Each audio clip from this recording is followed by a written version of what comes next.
Welcome to session 21 of Saltmarsh's Isle of Dread. We got everybody. We got full house today, starting a little bit later. So if you joined us earlier, sorry about that. But I'm pretty sure no one's watching this right now, so does it really matter? Not really. It's mainly for us to see what we did last time.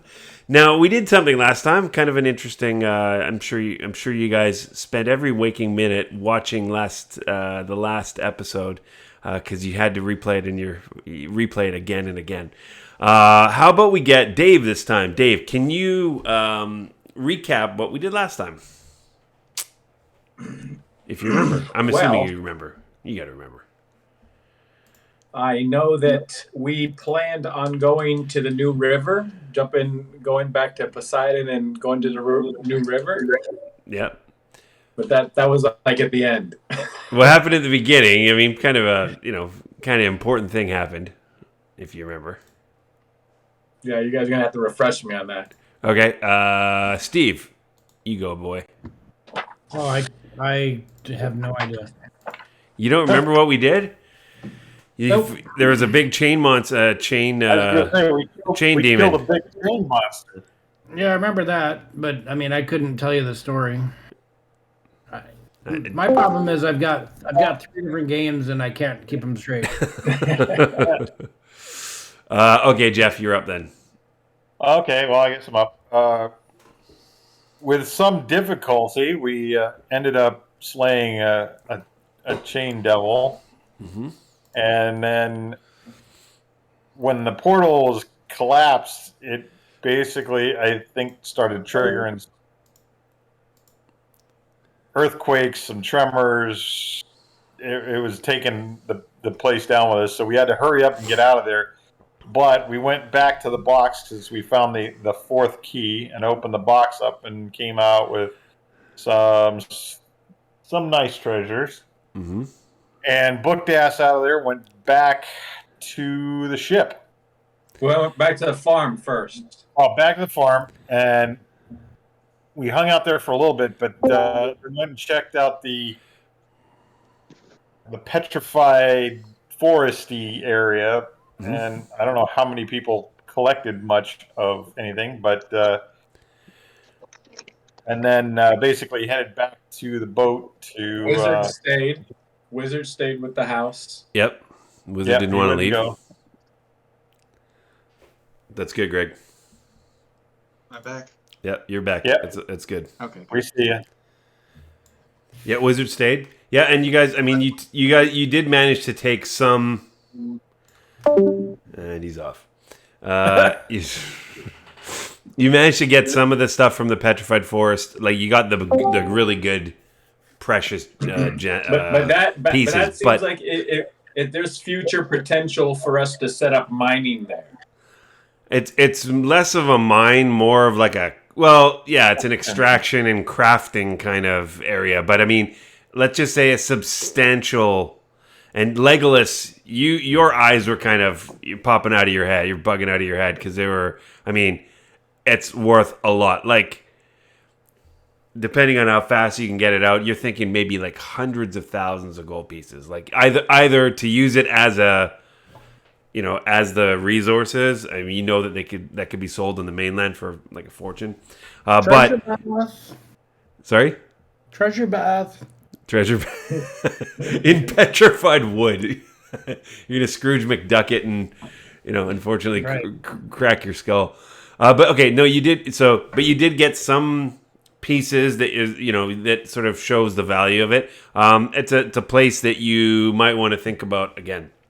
Also, not that far from the from the farmhouse or from the ranch house, and it was not in as bad condition as you thought it would be. So it's but you're going back to the ship, so see what happens. Lathander came to me.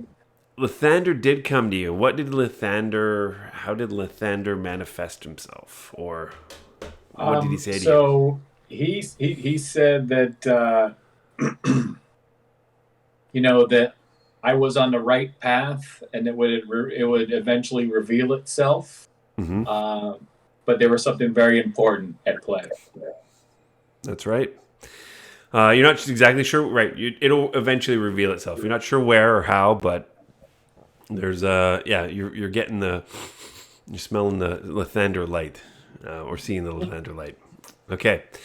And with that, you headed down the stream again, and you got back to Poseidon, and you see the crew having a good time. They're happy to see you. They wondered where you'd been and how long it took. This has been probably now at least an overnight. So you make second day kind of thing.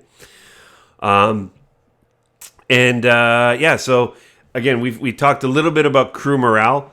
These guys have had some downtime. Oceanus has been taking, one of the members. Let's just double check who it would be. It would probably be your bosun. So your no, it's Doc. It's Doc Holiday. So Doc has been fascinated by Oceanus's physique. Has never met a sea elf before. And if you guys remember who Doc Holiday, you got the crew of the Poseidon. I can show this to you guys again. I don't know if you've even seen this. You've just met everybody, Clay. We brought him onto the ship for the first time. Yeah. So do you want to? How would you want to do that? How would you want to introduce Clay to the rest of the ship, especially the captain, John Lynn Sandor? So he says, welcome everybody. Oh, who's this? We found this is Clay. We found him on our adventure upstream, because they just think we went upstream. Like, we have to tell them the whole story. We need a bard to sing our stories.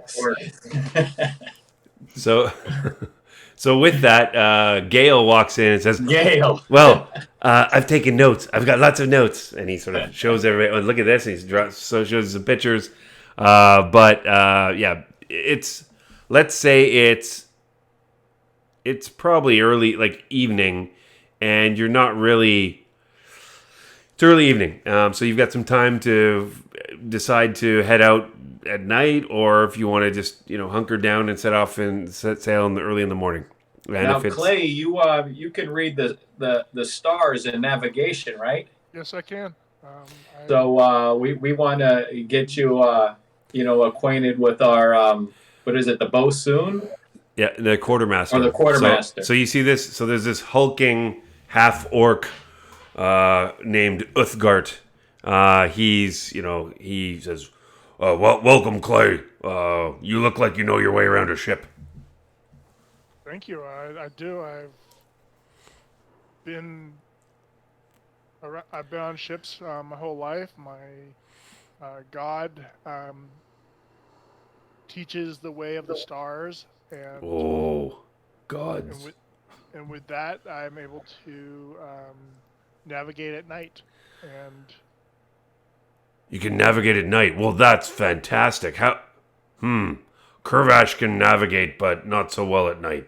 Maybe you can help me. Be glad to. Yeah. John Lynn, the captain, looks over at Kurvash. Says, Kurvash, yeah, you take our new friend here. He can help. Okay. He can help you with navigating. What's that? That's sorry. You just tried to kill him, or what? No, I didn't. You rolled a crit. Yeah, let me see the sword, and you accidentally chop his head off, right? I'm looking at what the description of a weapon of something. Yep. So basically, in our maneuvers, so when we do ship to ship combat, or which we have not done a lot of at all, when you do a maneuver, you can get some. Your sword has some extra abilities, which is pretty cool. So would a maneuver be considered setting sail? Maneuver is not setting sail. Maneuver is like when you're in combat, like if you get to fire a ballista, or you do have to do a check. When we do a check to outmaneuver something, or flank somebody or whatever. Those are maneuvers. Okay. Okay. Okay, and then I think, So, is it Aravan? Didn't you were talking to Annabelle, the bosun, before, weren't you? I have. Didn't somebody like kind of dig on Annabelle? No. Oh well, I don't know. probably not. That's fine. I don't know. I don't know about that. Huh. Well, what you've seen is Annabelle has been sort of repairing the ship. There had been some damage. I think you guys remember. On the squid. Yeah, from the squid, and it's not. It still needs some further dry dock repairs. It's still you got your stats are fine right now, but for the ship, but longer term, its overall quality and its hit points were down a little bit. So, but Annabelle's been trying to get it ship shape as much as possible. Right now your crew morale. I've been tracking your crew morale. Is at +6. You get a maximum +10 and a minimum -10. And crew morale has to do with when you're doing crew and group checks on a number of things. And right now the crew's really bonding. You guys hadn't been together a long time, but you're facing adversity together. And so far, overcoming that adversity, it's taken your crew quality to +6. Okay. Would I be out of line by thinking all the back? Sorry, can you say that again? Would I be out of line by thinking that all the goodies we brought back, i.e., the petrified stone, the gold pieces, and what have you, wouldn't boost a bit of morale, considering we would be ending up sharing at least a portion of that with the crew? Yeah, I agree. Okay, well, do you want to share some of your spoils with the crew? Well, especially Axel definitely would. what I'm thinking is that we let them know about the petrified wood, and when we get back to port, we can basically get a crafter or what have you to either purchase it outright or polish it up for us to make it even more valuable to sell and add to all of our purses at that point. Okay.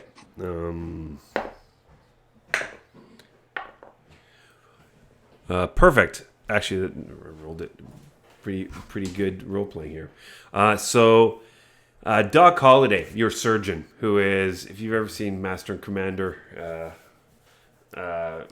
with Russell Crowe back in the day, you had, and there was a book series and etc. But I mean, you've got your doc, you got your surgeon here, who's a little more. He cares about the origins of nature, and he was really, interested to learn more about Oceanus. His ears perk up when he hears about this find. He goes, "Wood? That's rock? How is that even possible?" So Doc Holliday is, and he's in. He's really. Well, I pull out a couple pieces and say, "Well, this is kind of what we found." He reaches to grab a piece from you. I hand him a piece. And his eyes just, light up.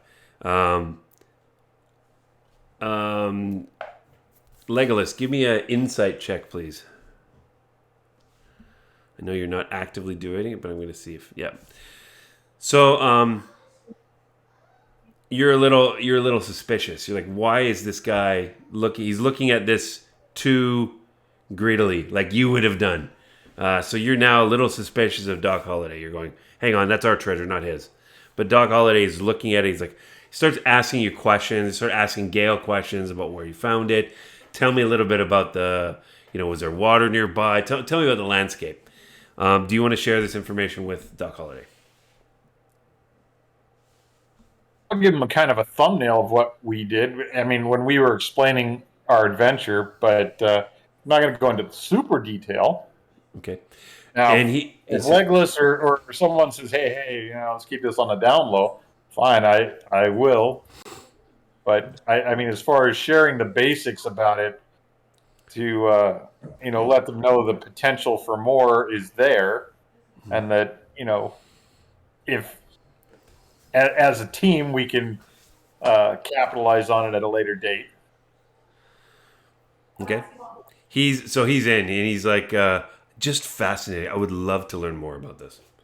I'm pretty insightful. Do I pick up any of Yeah, give me an insight. his You want side? to? Yeah, give me an insight check.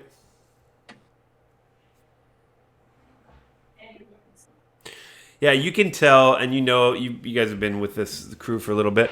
You know that he is a man of he's a learned man, and he keeps meticulous notes, and he's just fascinated. He does not appear to be blinded by gold fever. He's more into just how did this form? How is this even possible? He's just fascinated by the nature side of it. And he says, Captain, he turns to John Lynn. He says, Captain, if we have a chance, I would love to spend some time, doing further research.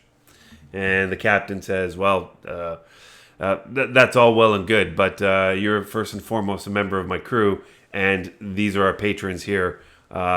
What say you? Poseidon's Adventurers. Sorry, what are you guys called again? You're not called anything yet. Yeah, what say you? He says, I could. Says, I would love to go and investigate it now. I mean, everybody's healthy. Maybe we'll be back this way in a couple of weeks, right? I mean, maybe I could go and bivouac a little bit in the woods and find out if how I can, further analyze this. I'm going to say a couple words under my breath. Okay. And cast. And cast what? Truth. And everybody's like, oh, okay. Why do you need that? So now there's a whole bunch of you in the zone of truth. So did you aim it at a particular person, or? No, I didn't. It's a like an area of effect. It's a sphere, yeah. It's a Right. sphere. So yeah, everyone right. in this area has to basically tell the truth. Okay. Yep. And then I'm going to ask Doc Holliday, have you ever heard of these before? Do you know of them of having any value? He's genuinely says, I've never seen this before. It's just fascinating. You've seen him sort of talking to Oceanus and learning a lot about the sea elves and like poking and prodding her, not in inappropriate ways, just fascinated by the scales and stuff. And same way here, he's looking at the rock. He's saying, this is just amazing, unbelievable. He says, it would take a craftsman. A craftsman could turn this into truly fine gems. But even as is, what I wouldn't give for a chance to study these formations even more. You also, Greg Kane, give me a insight check as well too, please. And so he's telling the truth. Okay. And Kane, you're like, wow, this is like, you can sort of see the coming together of this sort of surgeon and this sage versus a druid, right? Not crossing the line, but you're like, this is something that somebody who cares about nature would really get into and love. And he's acting sort of like a fascinated druid. But yeah, again, no malintentions. He just really wants to. And now I want Clay, Legolas, and Aravan. You also give me insight checks, please. Legolas, Clay, nice. You're real insightful. Yeah, you guys are just like. Yeah. Okay. Aravan, not so much. That's okay though. So Clay, was that a +8? Yeah, it's a +8. Yeah. Yeah. Jesus. Anything wisdom based is +8. Wisdom's good. He's a wise man. So you guys do get this feeling that if you wanted to have somebody go and sort of take control of or not ownership, but ownership or organization of this operation. operation, he'd be a great candidate. So now you have to ask yourself: do you want him to do that now, or do you want him to just continue to be your surgeon while you go back to where are you going now? Actually, what is the goal now? What do you have to do? Do you remember? Yeah, we need to go south to pick up supplies and then head up to the other side of the island where the other river is. Right. Yep. I say we do the while. So how far of a sail is the mainland from this island? Well, it took you 2 weeks to get out here.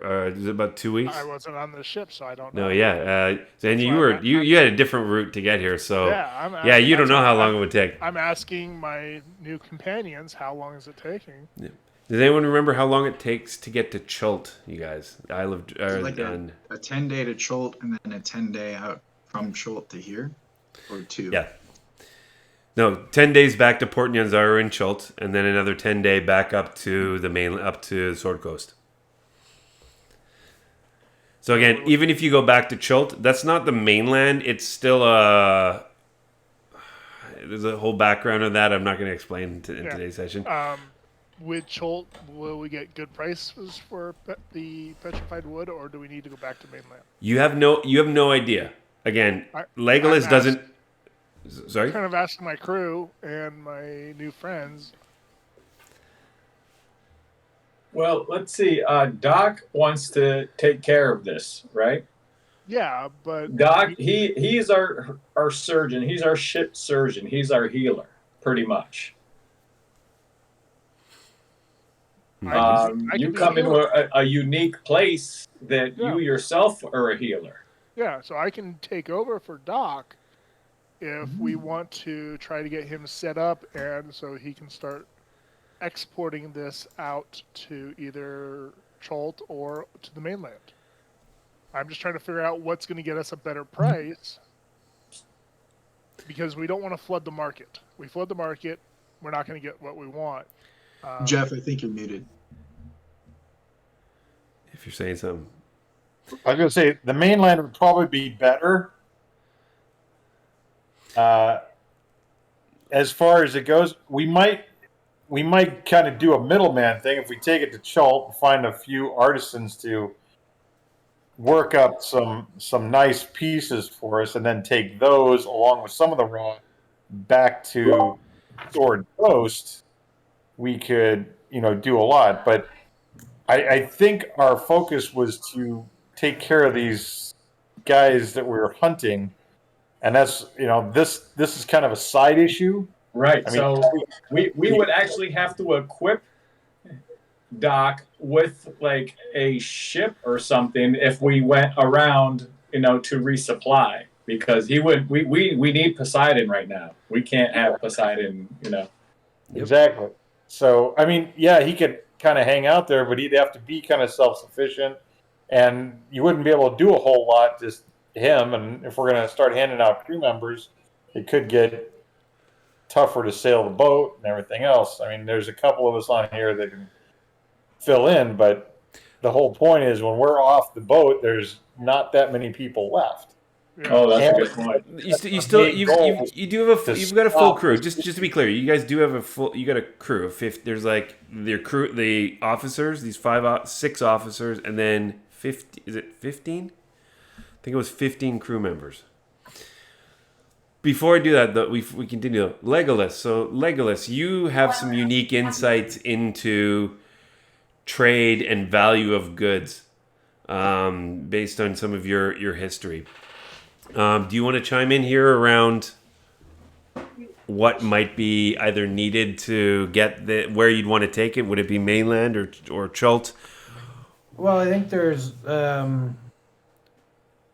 the labor's probably cheaper in Chult. There's probably more disposable income on the mainland to buy this kind of stuff. Give me an insight check.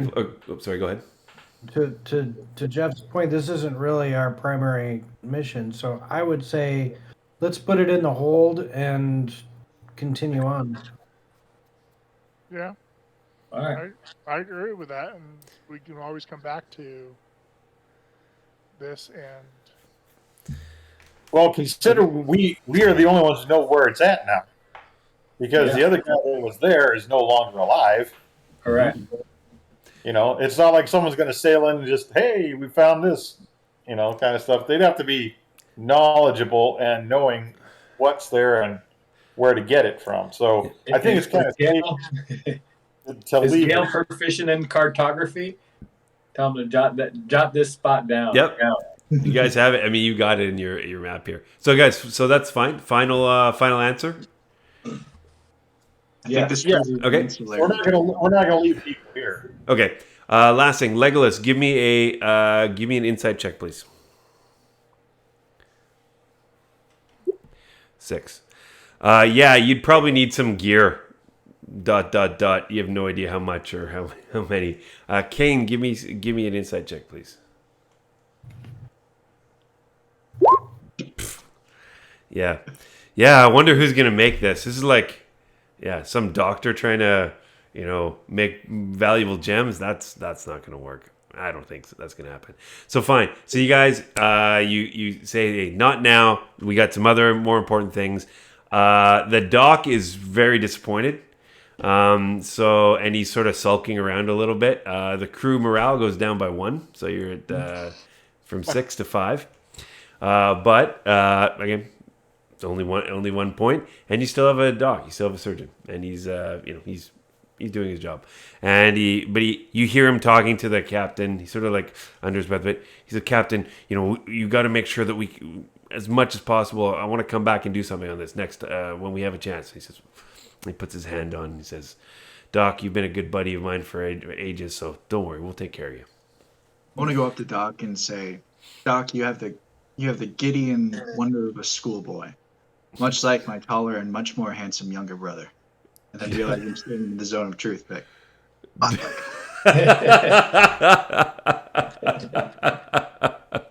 He looks at you like, okay, great. Fantastic. Okay, so you guys, it's marked on the map. So I don't know if you guys are all on the player's map right now. You should be on the player's map. Let's double check. Yep. Yeah. And on player's map, you guys are Poseidon is highlighted in blue here, and I will write a little X here just to actually. You know what? Will you guys decide how you want to map it? How you want to? Is it the hills? It's the hills. It's So the there's hills, right? there's the house, which is at the grasslands, and then just to the south, just to the east of it are the hills, and in those hills is where the that deposit is. Okay. So I don't know how you want to map it, but it's up to you. Okay. Yeah, that's probably good enough. Okay. Now, so you're gonna have to go back. You're gonna go supply up to where are you going? You're going back to Tanaro? Yes, that was the plan. Hit Yeah, we're there, going down to resupply. resupply Mm-hmm. the north. On the other, Kind of lost. You're losing you there a bit, Jeff. I really lost you. Okay. okay. Let's see what's going on here. No problem. Yeah. You're back. Okay.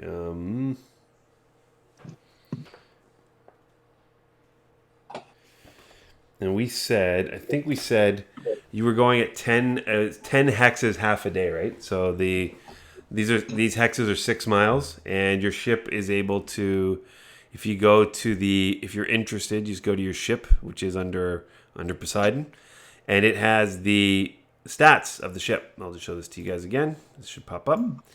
So that's your ship, and it can go 5 miles per hour.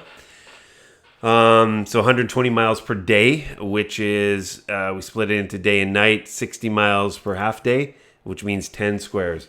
What I do remember, I think because of some of the damage, you'd gone. I think we went down to 8 hexes a day. But since your bosun's repaired it enough, you're back up to 10 hexes per half day. Sorry. So go ahead and tell me where which route you'd like to take. The green is where you went last time. The purple the time before, and I think the brown is when you first entered the camera into the island. That's how you approached it, right? So, I think the green's probably our best bet because we Yeah, want that's going straight to where we're going. yep. Yeah. Okay. Okay, so great. So let's go and do that. So are you gonna stay? You're gonna do this at night? Are you you're gonna see if Clay really he's putting his money where his mouth is? See if he can actually navigate at night.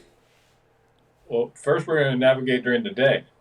Yeah. Well, it's evening now. So do you want to get that? Do you want to have the long rest and sleep now? Yes, you should take a long rest. Okay. I think you guys just took a long rest, though, didn't you? Yeah, I think so. Yeah, you just did. Yeah, it was a weird timing. So it's nighttime. You're not going to do a long rest yet, but up to you guys. The captain says we could try to go out at night and get some extra time. And apparently Clay says he knows what he's doing here, so let's Sure. try him out. Okay. So it is a relatively peaceful night. The moon is it was full 2 nights ago. It's shrinking. It's not a full moon anymore. And you are able to navigate. This is now the third time or the second time you've gone down this path. And I'm now going to do something. Okay. All right. So what am I going to roll here? Let's roll 20. Okay. Okay.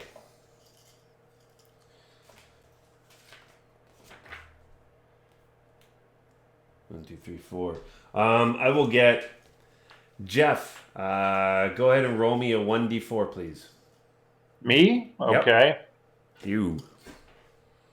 Alrighty. Just for fun. 1d4. This is just random. 1. 1. Okay. All right. Okay.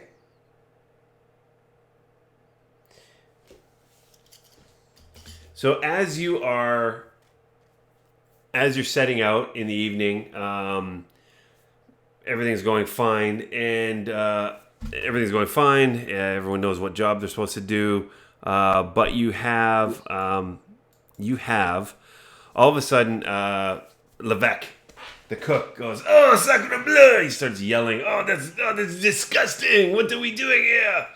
And you guys are like, "What's going on?" You run down and you can see him in the larder, and I guess the hold where the food is. Seems to be some kind of insects that have gotten aboard the ship and are sort of not causing havoc, but the chef or the cook is very concerned that there might be an infestation. He starts opening up some of the supplies, and what I need you to do is this is what we're going to do. Each one of you is going to make a roll on behalf of one of the crew member or one of the officers. Then you're all going to make a group skill check to see if the crew is able to deal with this. So it's not too difficult, but I need first captain, first mate, surgeon, and cook. And you're going to be the I don't know about you, Clay, yet. What we did this before, and who wanted to go work with the captain? Usually uses some intelligence check. I know I was working with the first mate. Okay, good. You were working with the first mate. All right, so you can do that, Dave. Who's working the surgeon? I'll go work with the surgeon. Okay, Clay can work with the surgeon. The cook. Healer. Cook? No? And then captain, intelligence. So I guess Erevan, you'd probably work with the captain, so John Lynn, because of your experience and your tenure here. Okay. So what I'm gonna do? I'm gonna do you four, and then I'm gonna have Legolas roll on behalf of the crew. That's what I'm gonna do. Okay.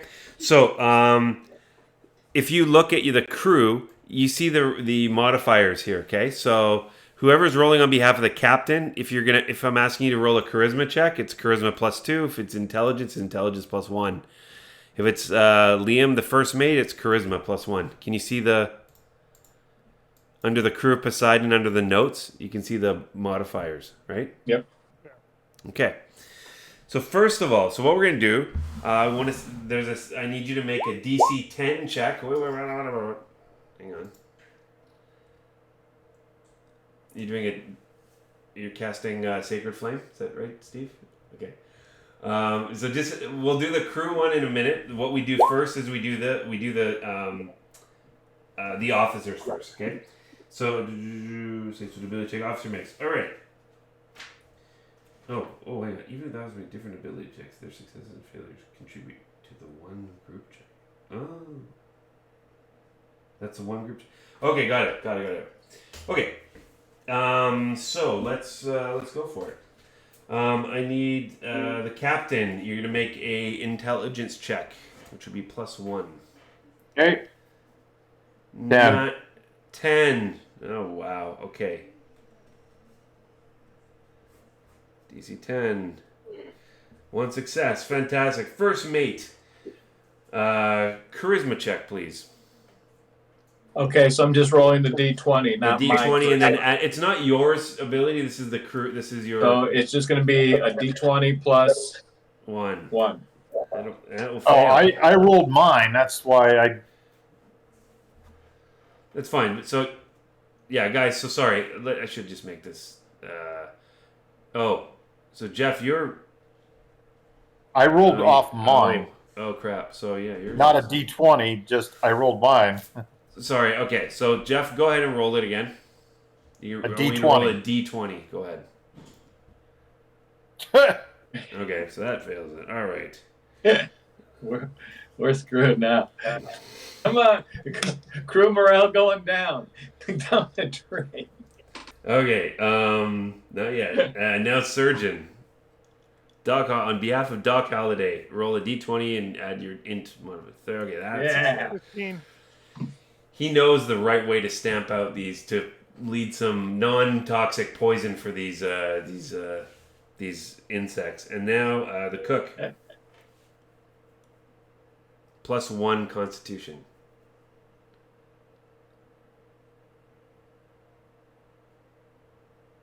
Oh dear. Am I rolling that? No, hang on. No, Greg, you rolled that. So that failed. Jesus, Okay. look at those rolls. Other than Clay, Those are everybody pretty. was in single digits. Yeah. Yeah. So the crew is. Jesus. They have not dealt with adversity, such simple adversity as infested rations. So, but that's not it. So, Steve, now you got to go give me. The good news is you get to roll a crew check, and you add your modifier is the crew morale or the crew. And quality. morale is currently 5. So roll a d20 and add +5 and add 5 to it. Nice. Okay, so 1 success, 1 fail. All right, and then let's see what happens. So. God damn, that's insane. Let's check here. The group check been rolled. Ship success has a right.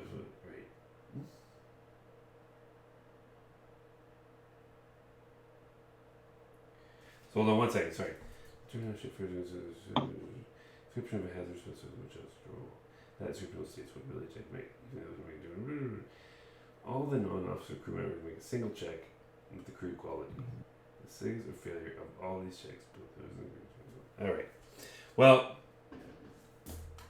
So, yeah. So what happens is you try to stamp out these bugs.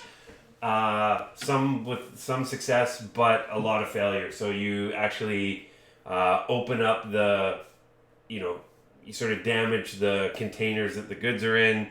Some of it spills over, and when you're stamping out the insects, they get mashed up with the grains, etc. So you you manage somehow you manage to get rid of them, but only after some, somewhat comical activities that have turned it into a failure. It's a failure, your crew quality goes down by 1. So, which is now it's at +4. So you started the day at +6. Now it's gone down to +4. Everybody's still cohesive, but they're just like, Have our supplies taken a hit? Your supplies have they've not taken a hit. But Cook, for the next meal, he's getting rid of the stuff that's going to spoil faster. So people aren't so happy about the cook the next meal that Cookie's making for you guys. Okay. So that happens, and that happens around, let's say around here. Oops. He's Saltmarshian? What's that, human? Yeah, he's a human from Saltmarsh. Yeah. Where you guys are from, right? Most of you are from. Although you're not from there, Clay, I don't think. Okay. Okay, so that's the first day. We're also going to go and... So that's sort of the incident that happens when you get to here during the... Now it's basically daybreak. Want to keep pushing ahead? Yes. Cool.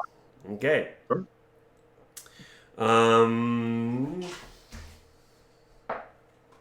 Okay, no problem. The next day, you sail the day. I think this is, how many hexes is this from? 1, 2, 3, 4, 5, 6, 7, 8, 9, 10. You got here, and then 1, 2, 3, 4, 5, 6, 7. I'm gonna do this. Hold on a second, please.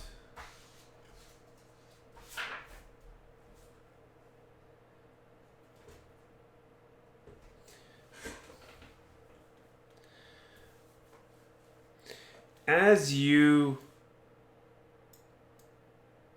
pass this area, the little southern tip of this peninsula,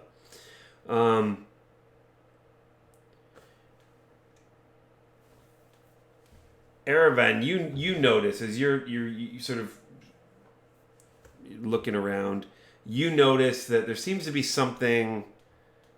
You see a lot of birds and some vultures that seem to be at the you're about maybe a mile from shore, but you can sort of see this sort of swarm of vultures, and if you take your glasses, your glasses of whatever they're called, what are they again, Erevan? Eyes of the eagle. Eyes of the eagle, and you see what appear to be some fish-like creatures lying on the beach, and they're being sort of picked apart by these vultures. Oceanus sort of perks up, and she says, "Oh no, wait here." And as Oceanus is prone to do, jumps off of Poseidon and dives and swims away. I think this is the 4th time she's done this. So she's swimming into shore, and she's not listening. She's going. Do you guys want to go? What do you want to do? Well, I'm sure she can catch up with the boat. Yeah. I don't think that's an issue. Right. And she knows where we're going, so it's not like we've kept it a secret. It's not like we're trying to lose her. I'm gonna turn into a dolphin and jump in and go after follower. Okay. Okay. So you follow her. I can't do it. You can do your. Come on, Greg. Dolphin impression. Take a point of inspiration for that. I just wanted to hear you sound like a dolphin. I already had one. You already got one? Okay, you got... Again, you got to use that. You got it from last time. You got to use that this time. It only carries over for 1 session.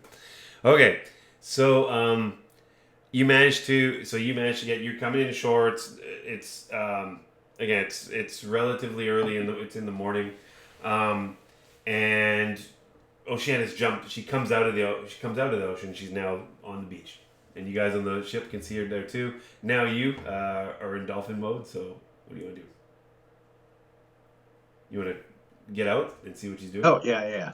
Okay, so you I'll turn go back. back into the dwarf. What you see,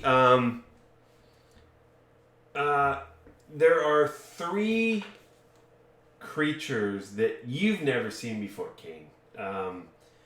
They are fish-like, sort of stubby fish-like creatures. They're, let's say, small humanoid.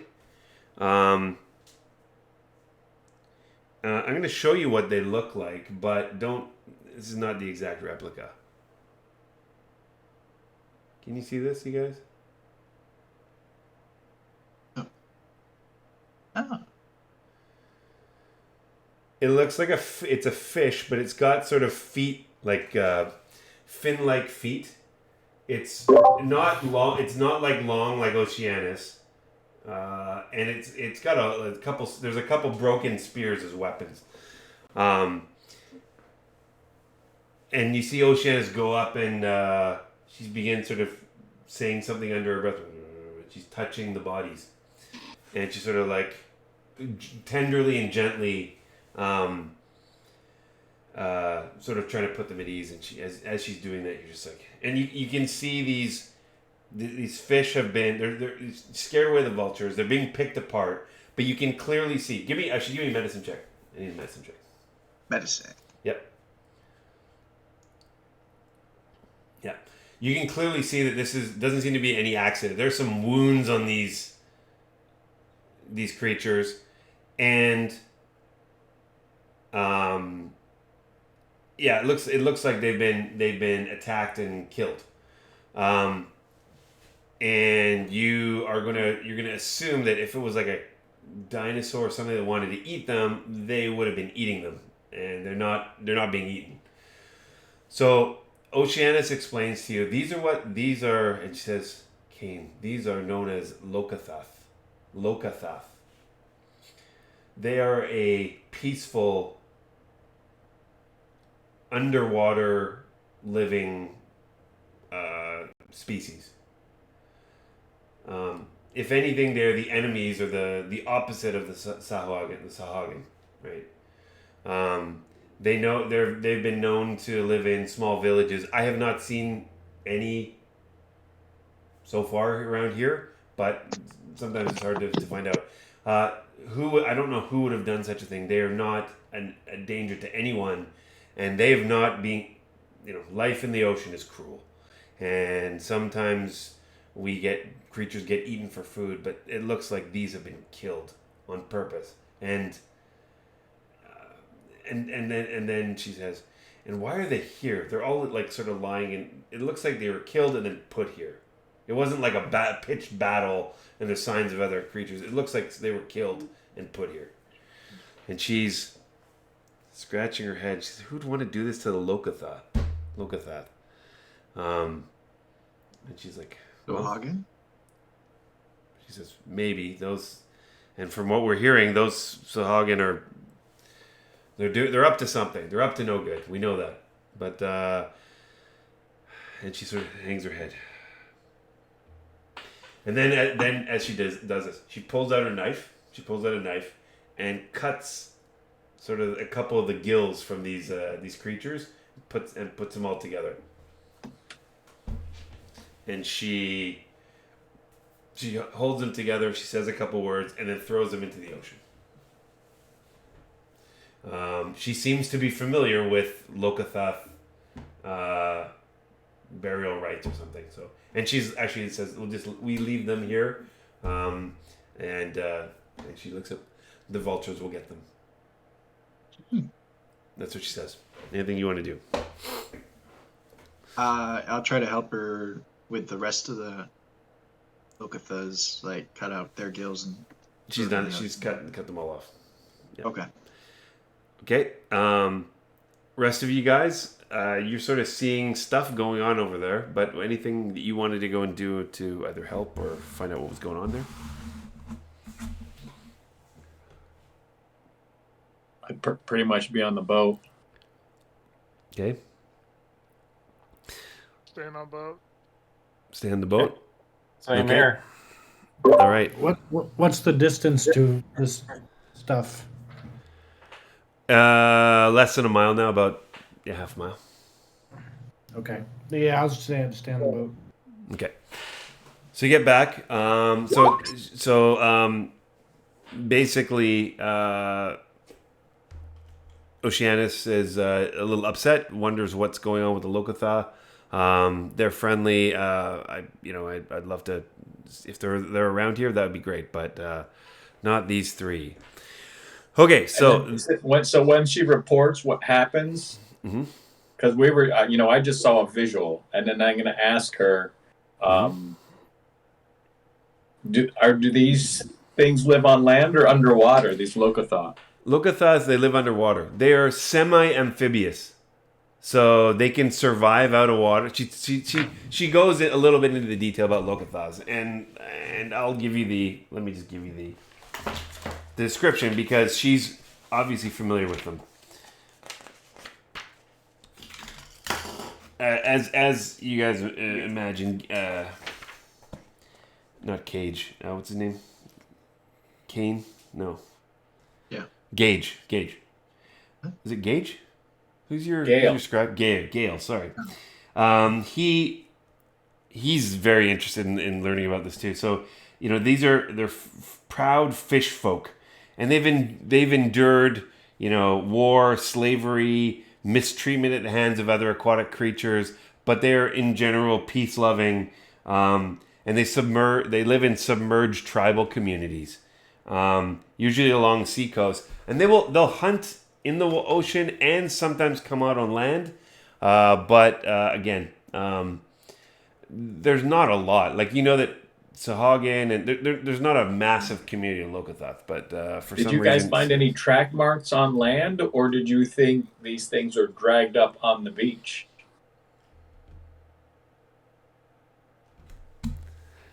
I don't know. I think they were placed there.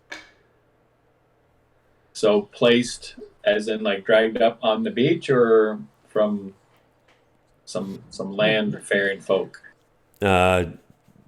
Yeah, so Oceana says, I don't know, we didn't check.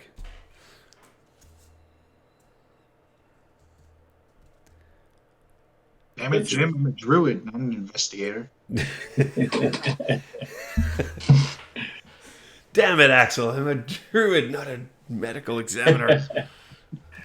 Well, Oceanus, you want to run over there and check again, or? Okay. Or is this? I don't know. Is this just an affair that we should leave them? You're Oceanus. You're the one that seems most familiar with these folk. If they should be avenged, if they should be protected, I should know. She says they absolutely need to be avenged, especially the way that they've been killed and not, used for. They haven't fed other creatures of the ocean. They're feeding the vultures now, but that's not how it was supposed to be. They need to be avenged. Thank you, Axel, as always. And she says, praise Lathander. So no, okay. You go back and you can investigate, but you just know that they were placed there. You're not sure if they were probably killed on land, you think? But you're not sure. The bodies are pretty, now they're a little bit decomposing. So, okay, but that's Oceana says we must be wary. Let's keep our eyes and ears out. Okay, so that's what you notice then. It's still the rest of the morning, and later that so it's going to take until, let's say you're estimating, around midnight. It's going to be like late in the evening when you arrive at the village of Tanaro. And what we're going to also do is check two things. I'm going to go 1, 2. All right. I need Legolas. Please give me just roll a d20, please. Roll d20.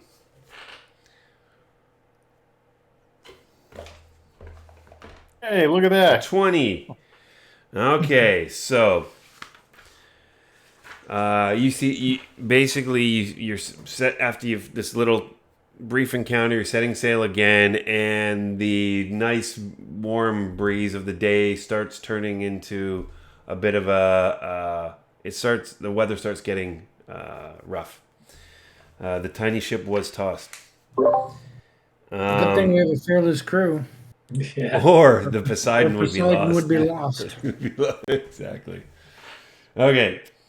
Yeah, let's just do this.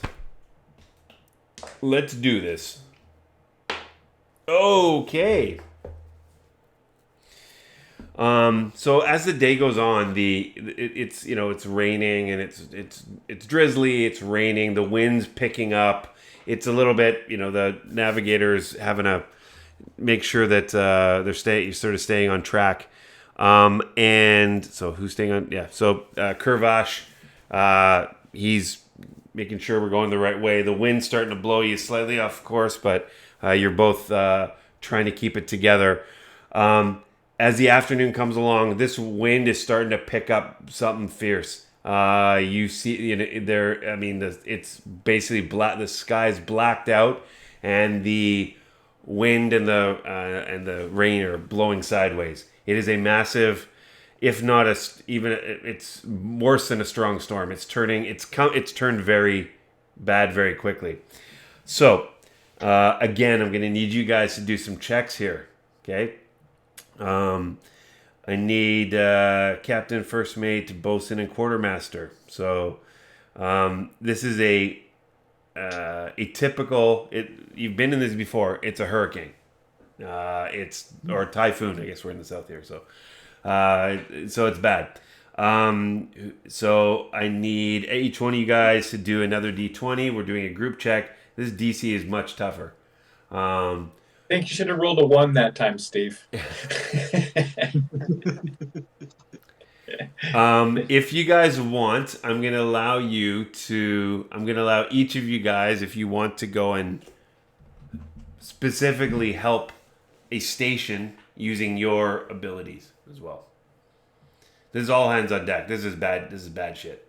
So, Captain, you can go ahead. You need to roll an intelligence check. If you got proficiency with water vehicles, that's... Yes, I do. I think you do, which is good. You add your Can proficiency. I bonus. cast guidance on any of these people? Yes, you can. Choose the one How you do you want. want me to do the water vehicle? So it's your proficiency. So you've got a proficiency bonus of +3, right? Yeah. Okay. So you get to add that to the roll as well.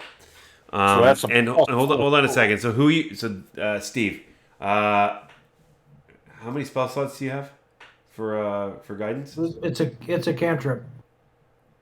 Guidance cantrip. Yeah, sure. It's 1d4, right?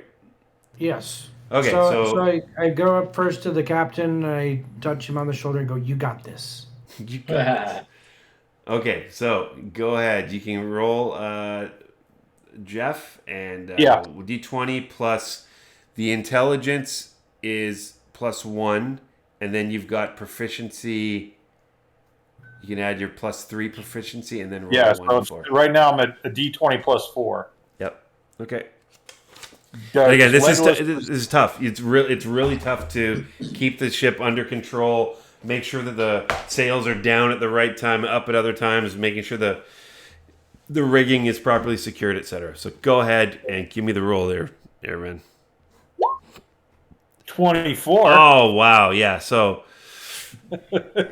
you again when you said you got this, you absolutely got this. As the captain, you've totally got this. So okay, that one seemed to work really well. Okay, who's the first mate? That would be me. Okay, so go ahead and roll. Let me understand this. I can add my charisma modifier.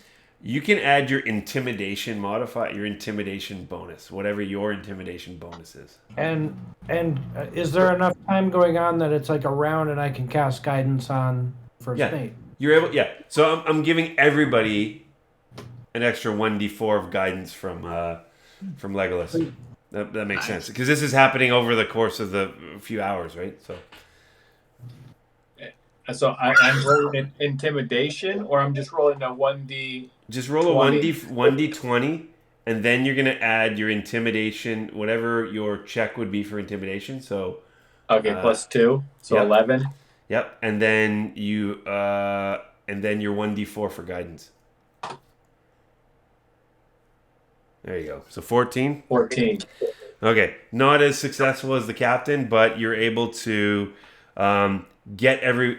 Some people are cowering. They're like, "Oh no, it's blowing me away." You stand fast. You've got you working with Liam, who's the first mate. You guys are keeping the crew in line. Like, you can't give up, man. We all depend on you.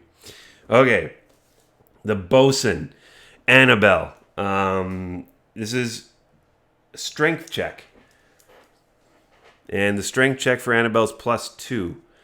And then if you've got, is anyone who's doing the bosun? Who's helping the bosun? Is that Kane? Or no? I thought it was either the cook or the quartermaster. I can't remember. I'm the cook. Oh, okay. Quartermaster then. You're helping the quartermaster. So then, who's the bosun? I was helping the cook last time. That's right. Oh, I thought I was. Were you helping the surgeon? But last. Oh, sorry. I was helping the surgeon. Sorry. Yes. And Legolas, you rolled for the whole crew rather than the cook. Oh, I thought it was the cook. So again, you guys, there's a bosun and the quartermaster, and then there's the rest of the crew. So because I'm not going to be helping the surgeon, I'd like to help the quartermaster. yeah, it makes sense. And then the bosun, so Steve or Kane or Legolas. Go ahead, Kane. Okay, sure. Okay, so you roll it. Its strength is +2.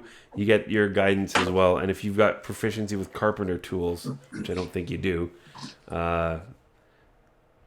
Okay, so basically trying to pull the rope down, get the riggings all hooked up, slipping. It's so wet and windy. And even Annabelle, who's tough and big, she's just not able to get the proper grips and it's tumbling around. She's not having a good go of it.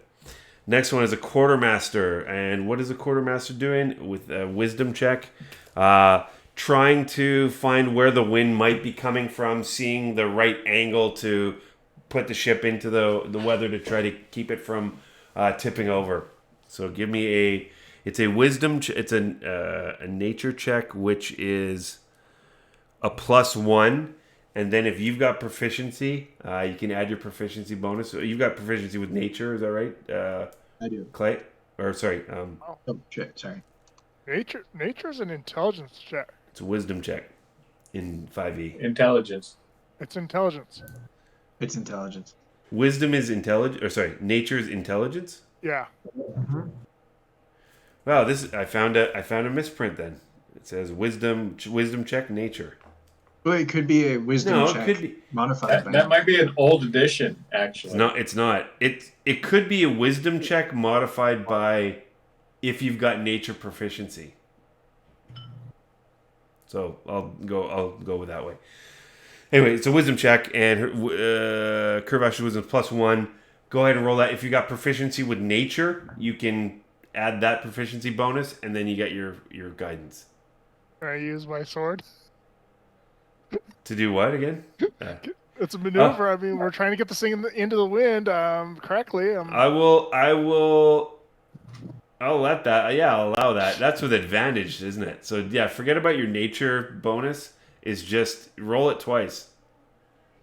You get advantage on this one. So D20. Roll it twice. 14. Yeah. All right. So give me the plus the guidance check as well. The +4 or 1d4. I just want to know. It's a 16. All right. 16 plus his modifier of 1, so 17. Okay. It's not your modifier. Well, it's not your modifier. It's it's Curvash's, which is +1, right? Yeah. Okay. So last but not least, The crew quality check. So it is a pure D20 plus 4. This one, I'm not giving you guidance. Steve, it's up to you.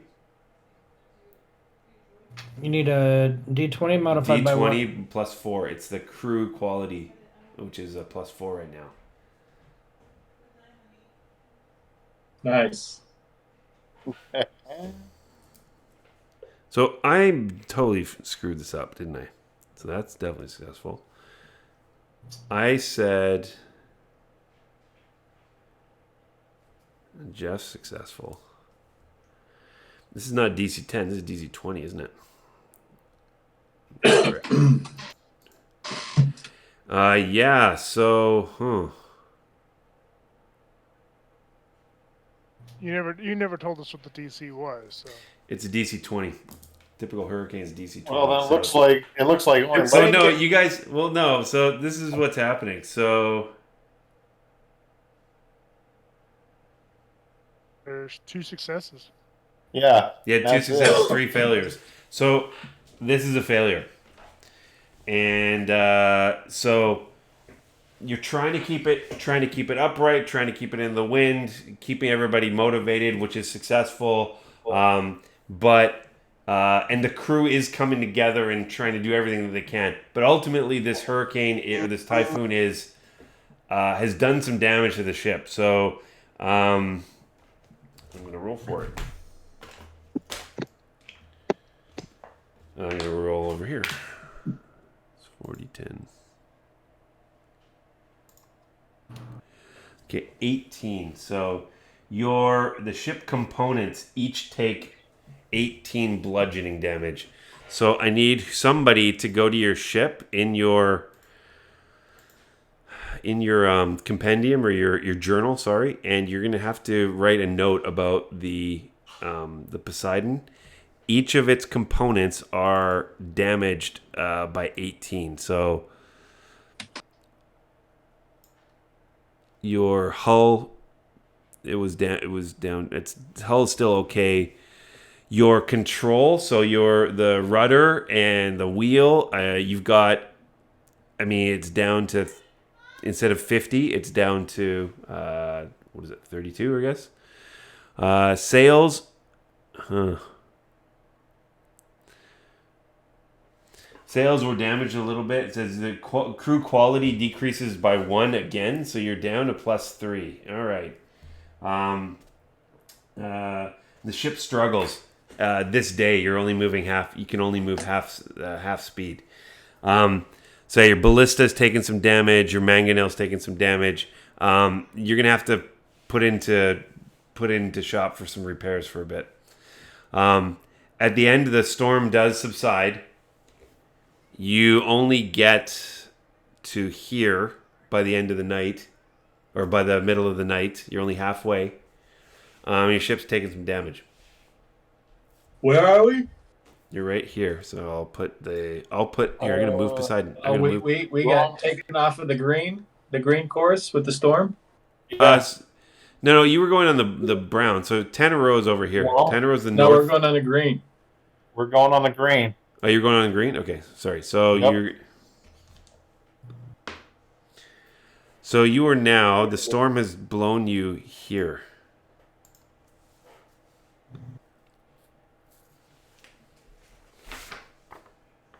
We're gonna hit some reefs.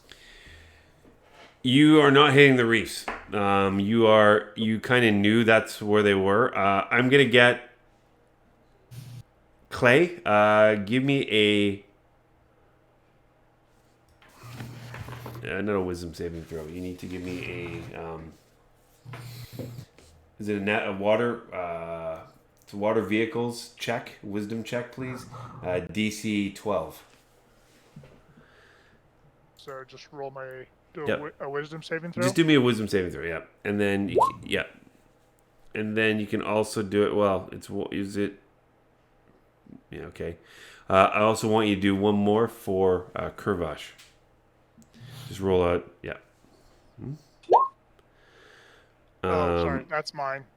That's fine. You rolled a 15. It's okay, but you rolled a 15. That's all right. So you guys are battered and beaten, but and you're off course a bit. You're about 6 miles to the south here, but it's now midnight. Luckily, as you could sort of chart your way, and you know that you were sort of getting close to some reefs, but you're managing to avoid wrecking on them. Okay. What do you want to do? We need to get to shore ASAP. Okay. It's the middle of the night, so everyone's a bit tired. But you can, let's see how far you can go. So that was only We might want 6. to go to Tangaroa. Tanaro's over here. Tanaro's here, right? Tanaro's Is there a way to get across that little bridge with the sign, or are we gonna have to sail all the way around again? You'd have to sail all the way around again. They had more resources and stuff at Tangaroa. Like, that was the biggest of the cities or villages here. Yep. Our ship's damaged. I feel like we're going to need all the resources we can get.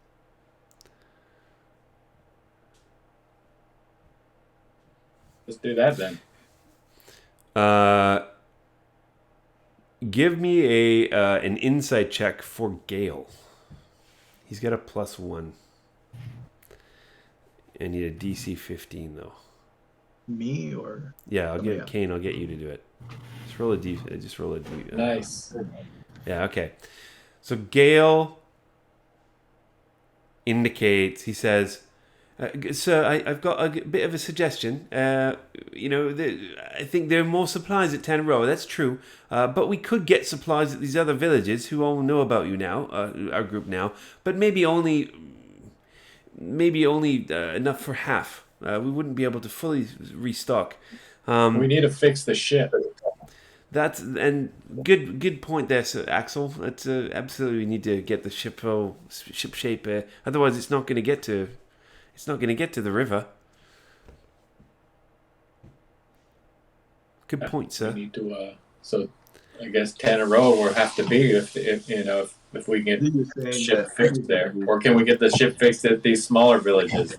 They can't really fix the ship. You're going to have to do some downtime to fix the ship because they only know about fixing canoes, right? Not about these big vessels like the Poseidon. Then we could port up wherever, and we're doing our own renovations. You can do that, but it'd be easier to get supplies and lumber and things like that they might already have. You can do it absolutely, but it's like building your own. Yeah, so it's up to you. So you guys can you can go to the village. Well, or you can go into... I think this needs to be done. So if we have more resources to do it at Tangaroa, that's where my vote would be. If we can get it done at the smaller villages, I would do that. But I would say we go to the smaller village, do basic repairs, get whatever we can, and then we move it on to the bigger village. I mean, being that we're this badly damaged, just being able to get to the smaller village, we'll be able to get some type of repairs done. Can if I speak to John Lynn, the captain? No. Yeah, I want to speak to the captain and see how long does he estimate, our pit stop for damages would be. He says, I can't be 100% sure, but I'd say if we have a good port and we can get everybody working on this, I'd say it'd take about 3-4 days maybe. Okay. If we're gonna do this half-ass and just camp out, it'll be more than a week. Yeah. Okay. So and we retrieved this letter with 3 weeks, and we pretty much almost spent 2 days over there at the farmhouse. Mm-hmm. Plus getting there. Yep. Plus getting back. And we don't know when they got there. Everything. By the time we get all this done and get to this other river, I think we're going to be. Yeah. It's going to be almost a lost cause.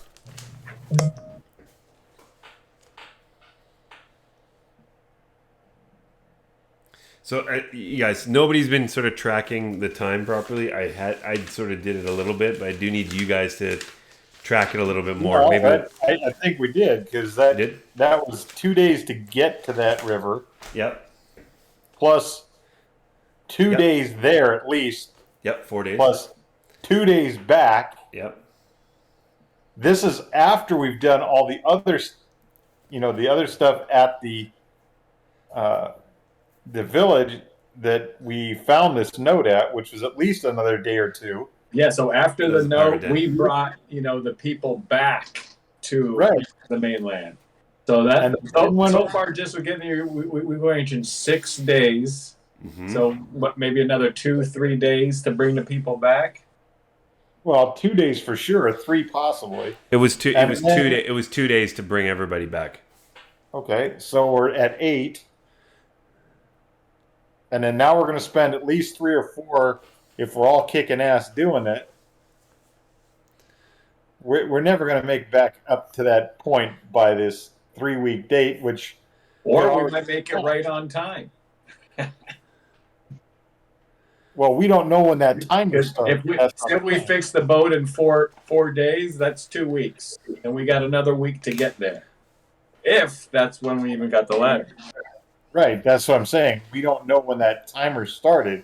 We were kind of hoping it'd be like a 2-week timer that, to get where we're going. Just to assume. And even if we spread it out to the 3rd week, no disparaging on the crew, but that's going to be pushing it.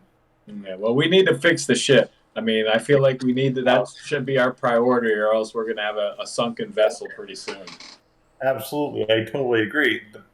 But like I said, this journey that we were attempting to do, I don't think is going to fly. Yeah. But yes, we need to fix the ship priority. That should be priority 1. So where should we do it? Should we go to Tanaro, or should we go to an outer village? And get like partially fixed, put a Band-Aid on it. Well, with what I've seen and my experience with boats, I think we should, if we're going to fix it, let's fix it right. I mean, there's no point in half-assing it and then having an issue later on. I mean, what if we hit another hurricane and we're already kind of patched together and that one just tears us to pieces? Yeah. So let's do Tanaro. That's what I'm thinking. Let's do Tanaro. Let's see how long it takes to get it fixed, and then we'll gauge from there. And maybe we can borrow another ship while we're there, or at least They don't have any ships; they got canoes. Yeah. They're outriggers. They can take you around the island. Right. Yeah. But We could take we could take 1 or 2 of their outrigger canoes, walk it overland over the bridge, or like the land bridge to the other side of the island there, and then maybe sail those up. It'd be harder, but option. Well, they might be positioned that they already have riggers on both sides. Maybe. So you guys know in your 2 times now from visiting Tangaroa, it's a pretty small spit, right? It's only like a mile wide. And so yeah, I mean, if you sort of berth to the west, you could easily walk over to the east, and there's canoes on both sides. Nice. It's kind of a, yeah, it's interesting. And then the north has got this big wall, and then there's like surrounded by ocean on either side. So we could keep our ship there repairing for the long haul if it takes too long, and we could go to the other side, take canoes up. I think that's a good plan.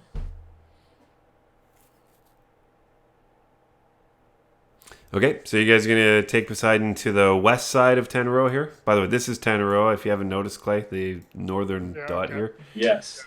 Where there's sort of like, there's a big wall that separates the southern peninsula from the main island to keep enemies out, or the other way around. Okay, so you guys are going to go try, there you go, Tangaroa, perfect. So right to Tangaroa? Yes. Okie dokie. So you guys set sail this. Yeah, so it's been middle of the night and didn't get anywhere. It's now back to you're gonna sail at night. At this point here, I'm not sure we should be sailing at night because we're damaged this bad. I mean, if Keep in mind the ship is still seaworthy, and you. Okay. I mean, Yeah. it's not. You haven't beached or anything, but it's floating. You know, it's not a jalopy. It's just we'll sail. you can still sail. If something happens, it's trickier, but you can sail. And it right now, it's not for this. Just at that time where you had the hurricane, you moved half movement. You can now move 3/4, not full movement, but you can move 3/4 due to your problems with the rudder. But again, they're mainly hit points, so they're damaged. They still work though. Okay. Yeah, no. Crew's getting restless. We need to get their boots on shore. Yeah, let's go through the night. Yeah. Okay. For the night. All right. You get to 1, 2, 3, 4, 5, 6, 7. Okay, so you do manage. You figure out where you were, and you manage to get back. So basically, 8 squares. You're able to get. Instead of 10, you get 8 squares. Sun is coming up. It's daybreak, and you are coming into the familiar, port of. This is the great omen that we're reaching Tangaroa at the dawn. It is as on always. Daybreak. This is a sign from Lathander. A couple of the crew members hear you say that and just sort of like, not again, really? Okay, okay, fine. And then, but there's a couple that Dawn Father. Father got us here. There's a couple that look over and they look at the sun and they enjoy it. So you've got some followers and some disbelievers. Yeah, skeptics. Okay, and so you get back to Tangaroa, and the chief welcomes you again. She asks, "What's are you guys okay? What's wrong with your ship?" She looks, and one of her advisors. This is now being translated. Gail's sort of doing a little bit of the translation. He's getting really familiar with the native language a bit more. But he's translating for you, saying, yes, they're concerned about your ship. Oh, it looks quite damaged. That's what he says. So, do you need help? We have supplies, and they say that we can, they're nearby trees that they can make spare parts for if you need. Yes to both. Okay. How long are you? What's your next plan? They say. The chief says. Give us an estimate on how long you think it'll take the ship to be in shape.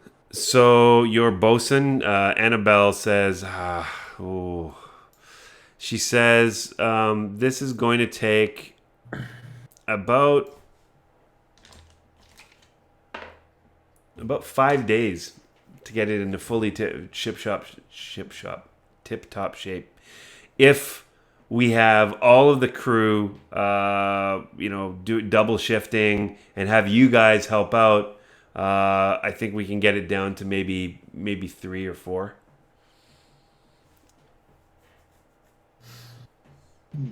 So if it was Scotty, we'd have it done in a day. Of course. Call him a wolf. You'd have hyper. Again, this crew, they're not like the best crew in the world. They're just, remember, you've sort of scavenged them from, they're mercenaries from Chult, right? So it might be worth it to take the full 5 days not doing double shifts, because I feel like double shifts are going to bring our crew morale down more. Also going to wear us all out. And yeah. 2 days straight trying to keep this thing going. So maybe that we should take their riggers and just go up with the riggers and come back and get Poseidon once it's fixed. Maybe. I can easily persuade these people into helping us because they're people were enslaved by these slavers. So they're going to want to, snuff these guys out anyway. So they're supportive of that decision, and they say if you need, we have at least 3 outrigger canoes that we can spare for you if you want to use them now. Now they don't move. They don't move as fast, and there's 5 of us. Yeah, and you can have six if we include Gale. There's 6 of us. One of those outriggers is enough to handle all 6 of us. Yes, 6 people can fit in an outrigger. That's right. Right. So we don't need 3. I say we take 2 so we're not overloading, and we have, in case something happens to one of them, we have a spare. Yep. Two is 1 and 1 is none. Okay, so you're gonna take 2. Yep, take 2. Okay. Do you need any of our villagers to come with you? I mean, it seems dangerous, but I know you're. We'll take some hardened warriors if you're volunteering. Well, where are you going? First of all, we're gonna take out these slavers at this river up this northeastern river. So are you trying to convince the chief that you're trying to convince them that it would be helpful if you had some extra help? Well, he offered. Yeah, I should have backed that up a little bit. You kind of need to. Sorry, guys. A bit of a long day. I asked the chief if there's another way to the river that is maybe overland or. They don't know they don't know maps. Again, these guys stick mainly to the southern peninsula. They don't know.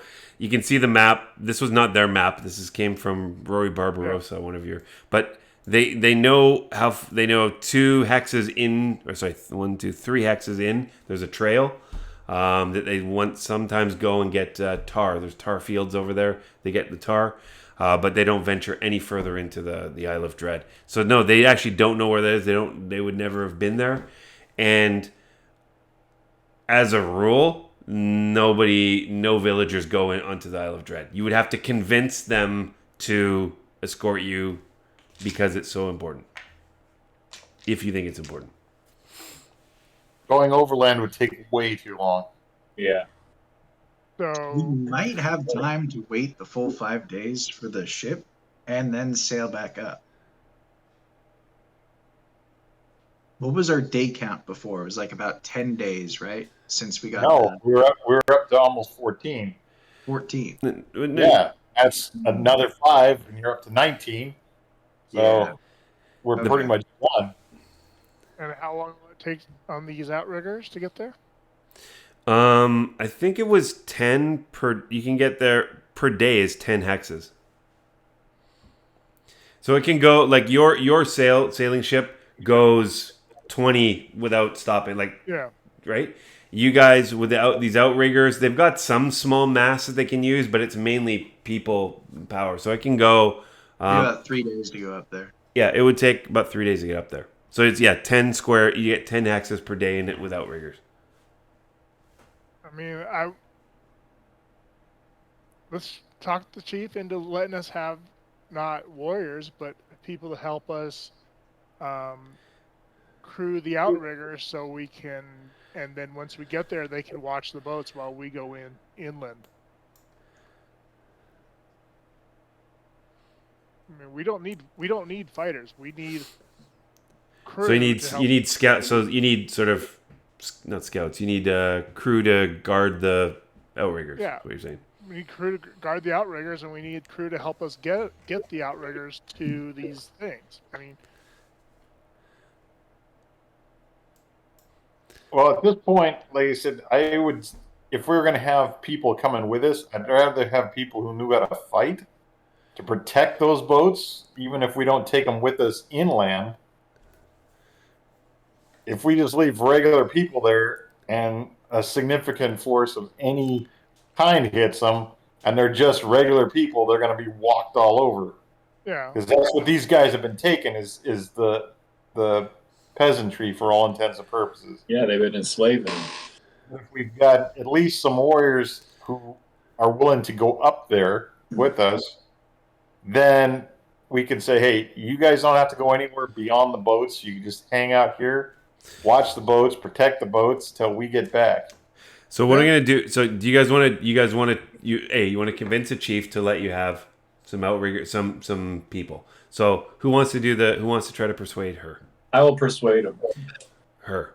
So the chief in this. They're all female in this area. So I'm going to So tell go ahead. her that So go ahead. we're trying You can do a to regular. snuff out the slavers in this area, Mhm.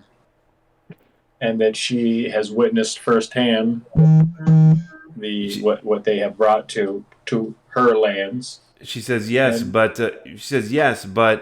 we've just fought this battle with these pirates and got our chief back, and we are eternally grateful to you for rescuing our chief in one of the southern villages. But we've lost some of our warriors, right? We lost 4 or 5 warriors, right? And these problems will persist if we don't do something about it. Okay, give me a persuasion check, please. 23. Yeah, she says, you may be right. We are still not comfortable going further up into the island, but you make a good point. I will send you 5 of our tribe members with you. They will take one boat, and they will stay with the boats. They will not go farther into the island, but they will accompany you and ensure that the canoes are Secured? staffed. Yeah, secured. So you got 5 crew members. We will not put them through any other risk. Only one of which is actually a warrior. The other 4 are just sort of regular commoners, fishermen, but they want to help. These 4, all 5 of them have had somebody that's been affected by the slavers, so they've got this extra motivation to help you. And the one warrior is, he said he's lost his brother in the battle with the pirates before, and he's there to avenge. But I will protect my kind, and I will help you, fearless Poseidon adventurers. Okay, so you guys are you're gonna set off with. So you got 3 outriggers. What are you gonna bring with you? Are you gonna bring all of your stuff, or what are you leaving on the boat, if anything? Well, we should take our basic combat gear and whatever supplies we need for that, and that's about it. Okay. I mean, we're not going on an excursion. We're going out there for a specific mission. So Yeah, we don't want to fool around with a bunch of extra crap with us. I agree. Okay, so do you want to carry how much? Let me do this. So your supplies. If there are 3 of you in each outrigger. Well, I guess 4. Well, you got Gale. What are you doing with Gale and Oceanus? Well, Gale says, Oceanus I'm definitely going to be with you. She doesn't need to be in the boat. Right.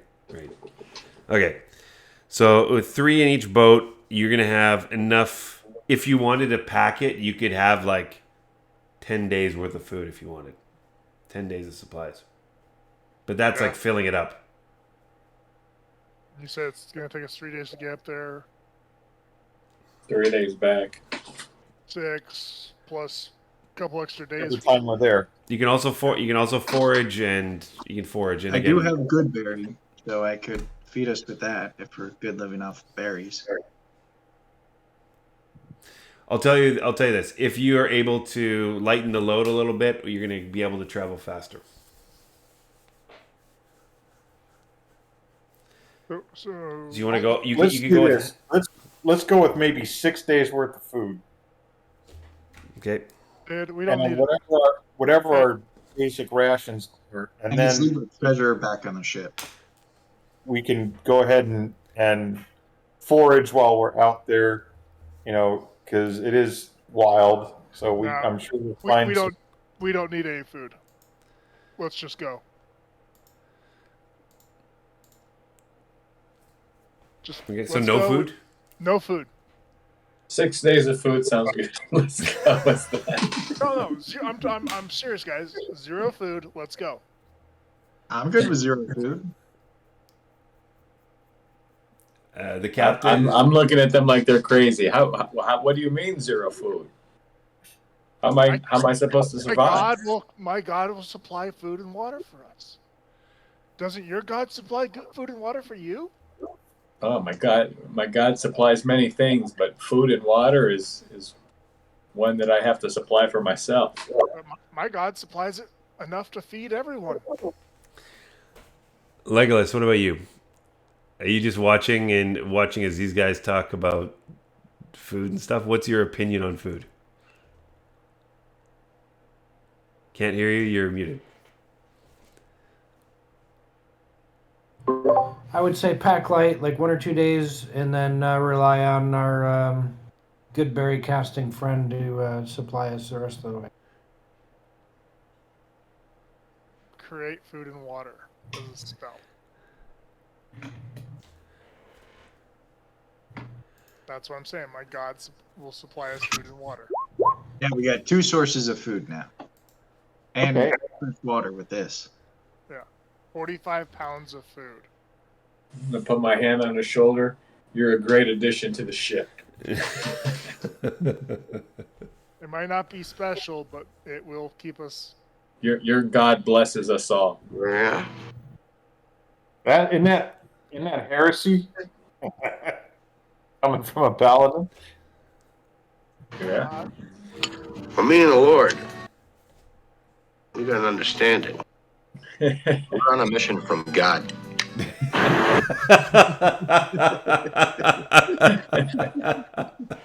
what I'm saying. Let's pack light. Let's go fast.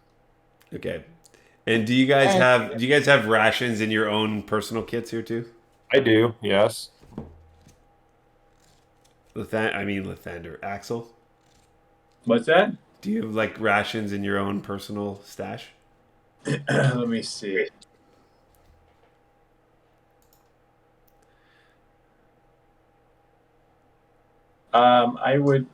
I definitely have rations in my pack, whatever the pack I chose. It's 10 days of rations for all the packs. Yeah, 10 days of rations. Okay. So you guys, you're able to, you make a compromise. You've got some food that you've got in your personal stash, and the other guy, and you've got your God to help you out. The 5 villagers, they're in their own canoe. They've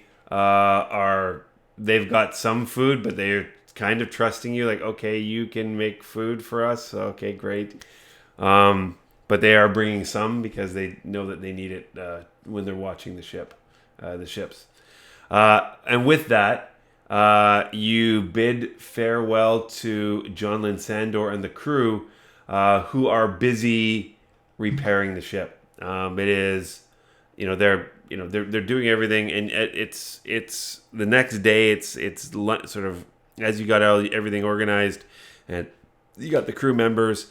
You set off to head towards the north. We're going to take a quick 5-minute break, and then we are going to finish off tonight's session.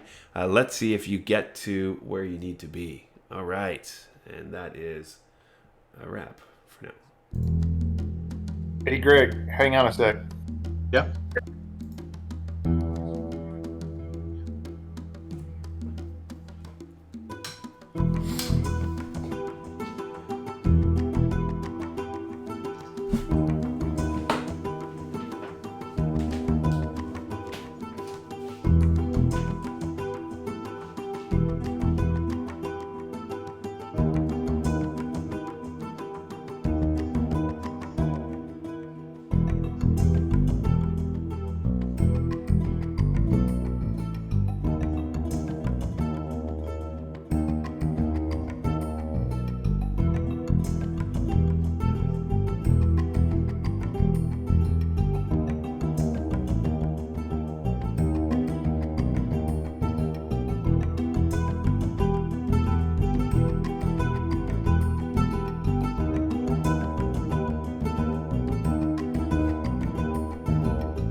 How'd everything get rearranged here?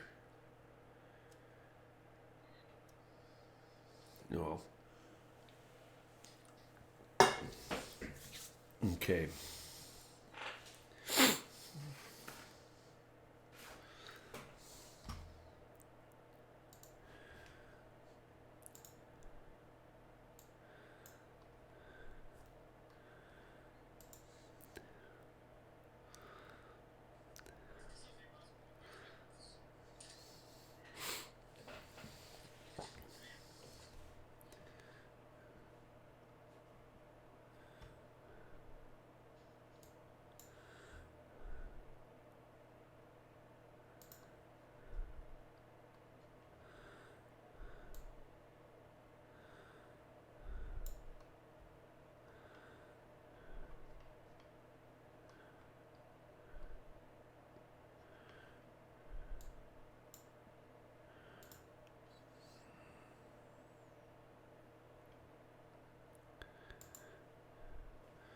Okay, we're all back?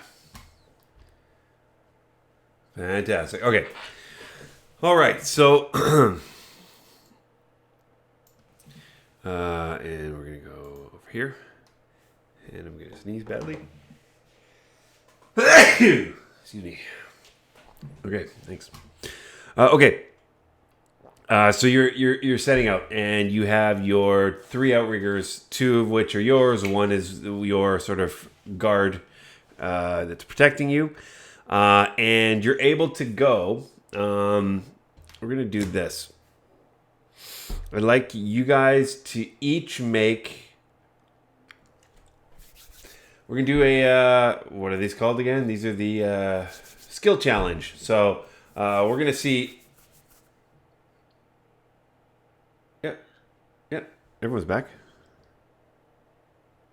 Can you not hear everybody or see everybody?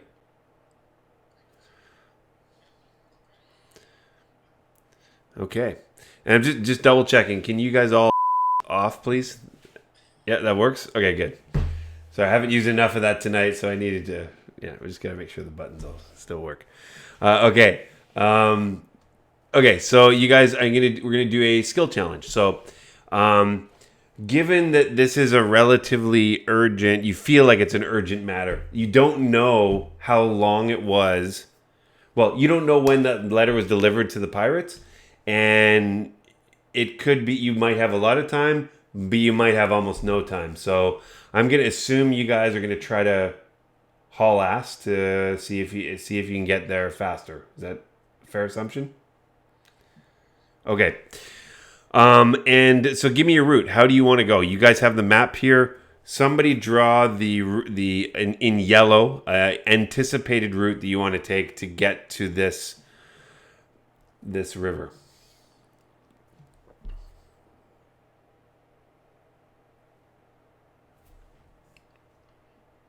I could draw it too if you want, but I'd like you to tell me how you're going to do it.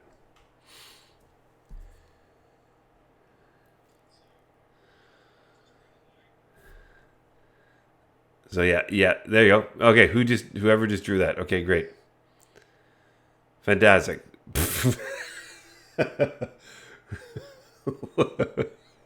So sorry. Who's who's wasting time? Who's wasting time rowing all over the face? Sailor. Hey, it's been a long adventure, right? That's perfect.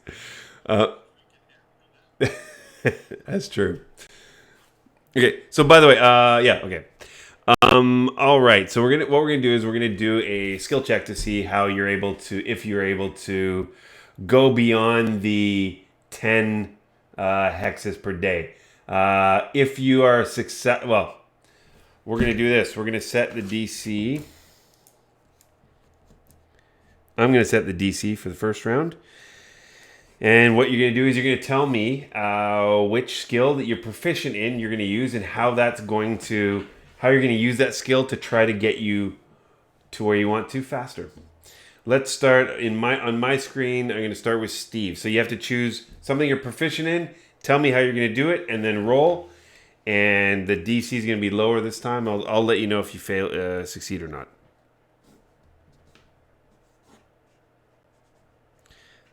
And you got to tell me how you got to tell me what you're doing. Deception.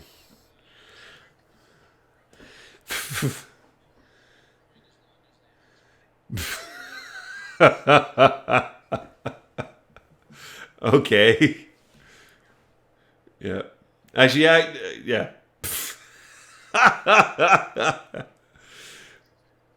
Oh yeah. We don't do really crit fails, but yeah, you absolutely were not successful. They're like, what are you trying to do? You're trying to get out of row? You row yourself. We know how long we're around here. That's pretty good. By the way, so who is with who? I need to know. You got ship A and B. Who's in ship A and B? So Legolas is ship A, and Aravan's is ship B. Who's in ship A as well? Greg. Ship A, ship B, and Axel. That's ship B then. So did you? And you're gonna have Gales with you guys, right?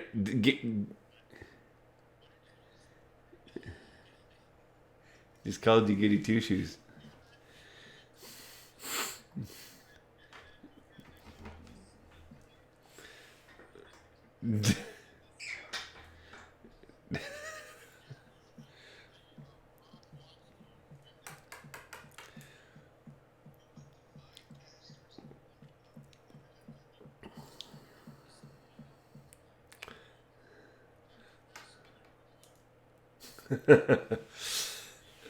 Okay.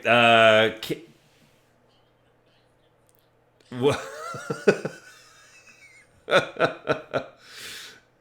There's the alternate ending. You see like this trail of blood going. It's nighttime. You see the trail of blood with his outer canoe. It's sort of like a limp arm that's like cut dragging blood. That Aravan's taking care of canoe A. Okay, Kane, you're up. What are you gonna do to help you keep going?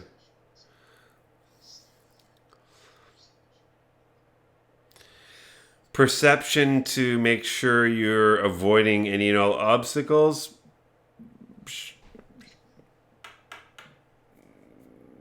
Sure, that's fine. Yeah, okay, go. Give me a roll.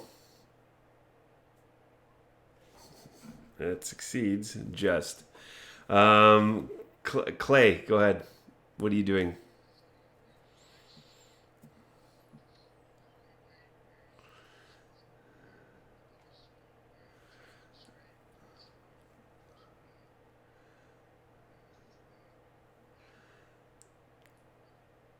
Okay.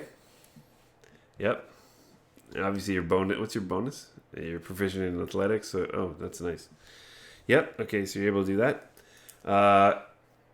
Yep. Okay. Aravan.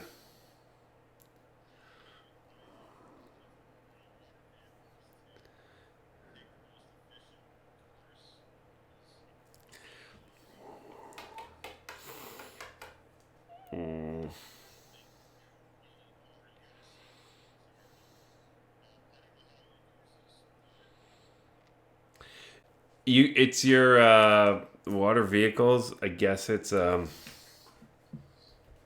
proficiency. It's a wisdom check. Yep.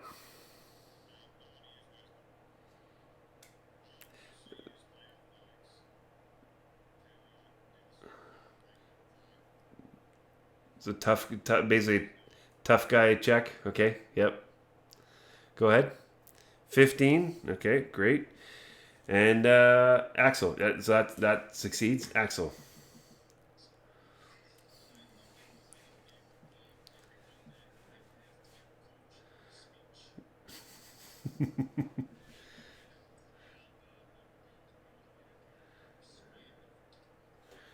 Persuade the crew to work harder. 14. All right. Okay. What's happening? Okay. So that's good. What you guys managed to do is you managed to power through. You managed to get the teams rowing more than they expected. It's usually you can go 10, but usually you can go 10 in the full day, but you guys managed to go. Wow, you managed to go 16. So you guys were hauling ass. But but now it's night. You guys are absolutely exhausted. Your arms are not giving out anymore. Or your arms are giving out. And you don't have a level of exhaustion, but you just can't keep rowing. So you need to spend a little, you need time off. What you do discover though, and this is kind of cool. And where did it go? When you get to about here, sort of the north edge of this coral reef, Oceanus notices. So you can. It's the coral's relatively shallow, and because you're outrigger canoes, the draft is low. Is that how you say it? The draft is low at shallow. So you're not worried that you're gonna beach or come aground, but Oceanus is just sort of hanging out in the water where she likes, and she comes up and she goes down doing something. You've seen her. She's following around. She brings some fish sometimes so you guys can eat as well to add to your rations. But she also this time she brings up an oyster, and she's like, these are pretty rare. This is interesting. And she opens it, and it's just looks like really nice oyster meat, like really delectable. She goes, that's fantastic. Should I? Oh, we're staying here for a little bit. You guys are. She's like still swimming because she can swim like constantly. You guys need your rest. Okay, fine. Keeps her. She's in the water. Keeps her looking beautiful. You're here. You're right. So here, I'll move the Poseidon. Or no, it's not the Poseidon. You guys are. You know what? Yeah. You know what? I will move the. I'll say Poseidon just because it's easier to do it. You guys are right here. Your group is right there. Yeah, again, you hauled ass. So actually, you know what? 1, 2, 3, 4, 5, 6, 7, 8, 9, 10. Yeah, you know what? That's fine. You guys did get up to here. I'll say you did get up to there. But you did know when you passed, you did notice that there was some large-looking oysters that looked quite delicious at that area. Did you want to? Okay. Roll a 1d6, please. Very nice. What you notice when you get 5 of these oysters. In one of them, there is a beautiful pearl, and worth 100 gold pieces. And the oyster, I mean, it's good. I mean, that's good for each oyster's 1 day rations. It's a good chunk, a big piece of meat. So, and you've got some oyster shells. No, they're not. I mean, they're not perfect at all, but they're nice. So over there, yeah.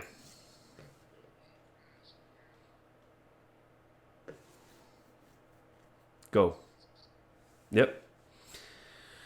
But you pass that and you note to self, hey, there's some oysters in that area.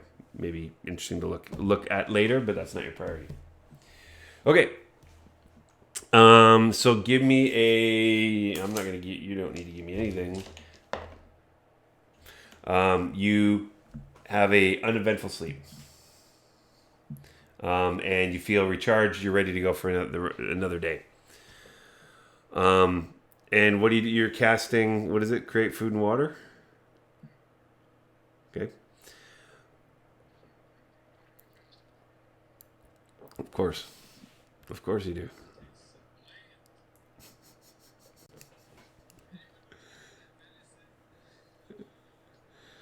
You've actually left that's all behind. You've left it behind.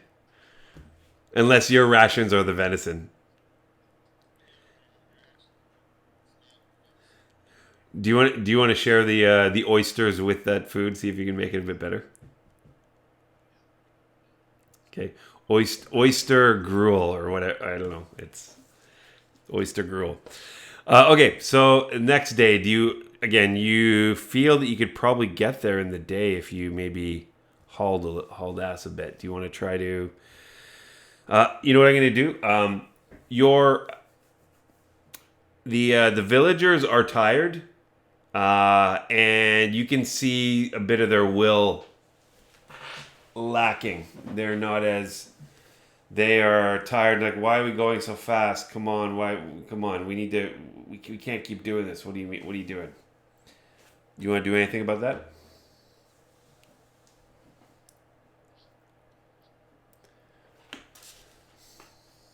No, you don't have a whip in your inventory. Good.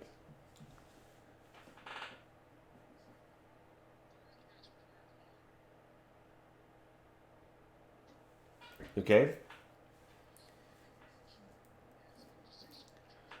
Mm-hmm.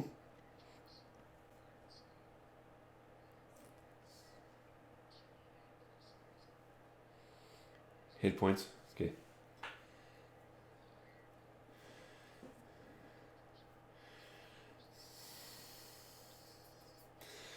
Uh, okay, so again, they didn't lose hit points, but what this does, it makes them feel like they've been healed. They've just come out of so that gives them a little, the little it gives them the Red Bull treatment. So that's good.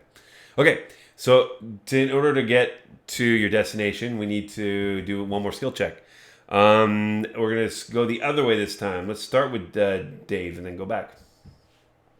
What are you gonna do, Dave? And this is higher DC, as you can imagine. You guys are, yeah.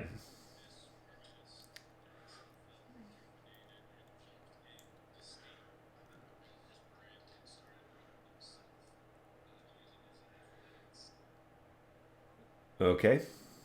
Whoa. And you're carving it up, and they're like not just inspired, but they can see, wow, this it's kind of the competitive spirit's going, and they're like, hey, we can do better. We can do better now. So some of the other villages are trying to keep up with you during the course of the day. Erevan.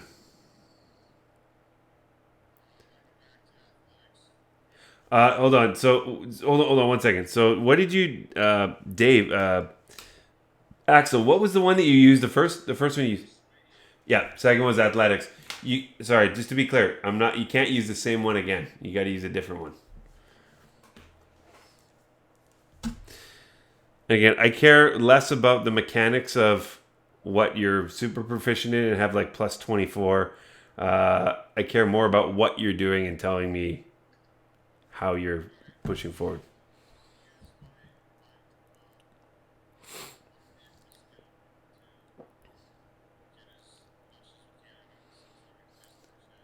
Okay.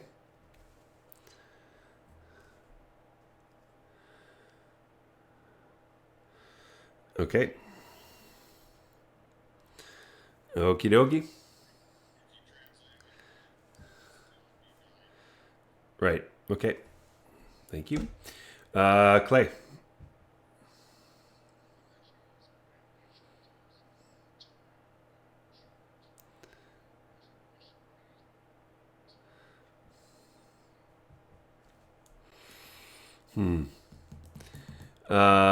Okay.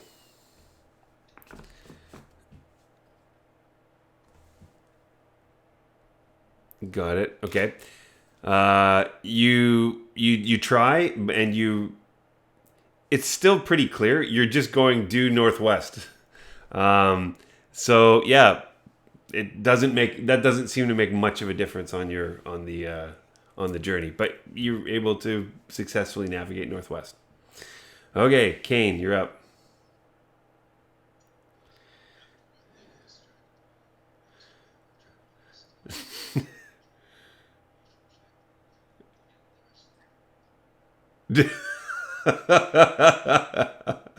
Okay. 12? Okay. You try to intimidate a couple people are like, oh, okay, oh, what's up with this druid, man?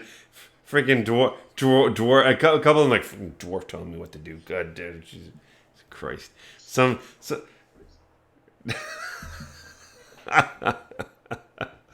perfect. Okay. And Legolas.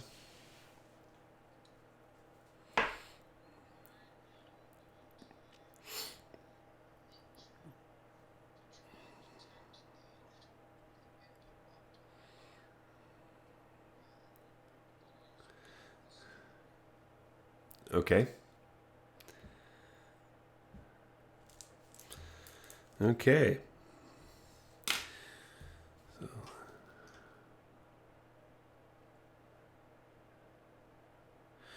Okay.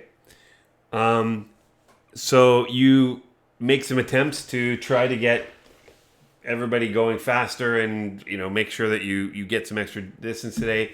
It does not succeed. You're only able to go 10 hexes. Muscles are not cooperative, and you get your full 10 hexes, which is not bad, but you don't get any bonuses. So you get to here. It is now nighttime. It's dusk. And you know that the entrance to the river, and at least according to the map, is not that far away from you. But right now, you guys are exhausted. Not exhausted, but you're tired. And it's about 7 o'clock at night. What would you say?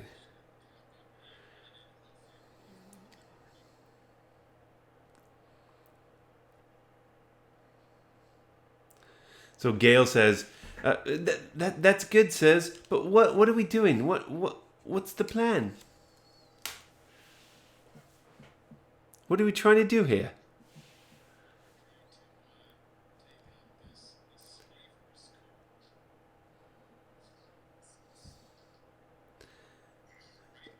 Sir Axel, Sir Axel, Sir Axel, you know that I trust you implicitly, and all hail Lathander, all power. Like, not hail Lathander. That's not what I meant. That's not what I meant. Um, but he says, so just to remind you the letter, you guys, Captain Caruthra, Baron Keprak, no like dealing with you or human peoples. Me too. But slaves you provide are good. You no forget agreement. Bring last prisoners upriver 3 weeks. You get best reward for you. Kepmak need 12 more youngy and strongy Isle people. Hail Sekolah. Sekolas. That's the only information you've got.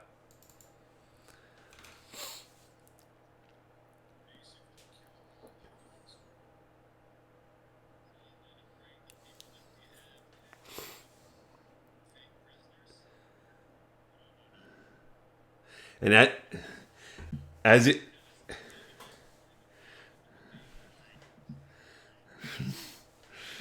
they don't understand what you're talking about, but they just like looking over, like, us?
Well, it's 7 p.m. now, just for your information. Hmm?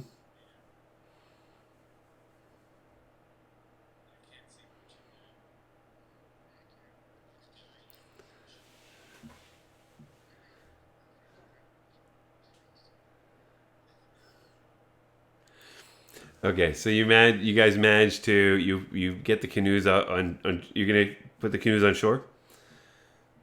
Yep.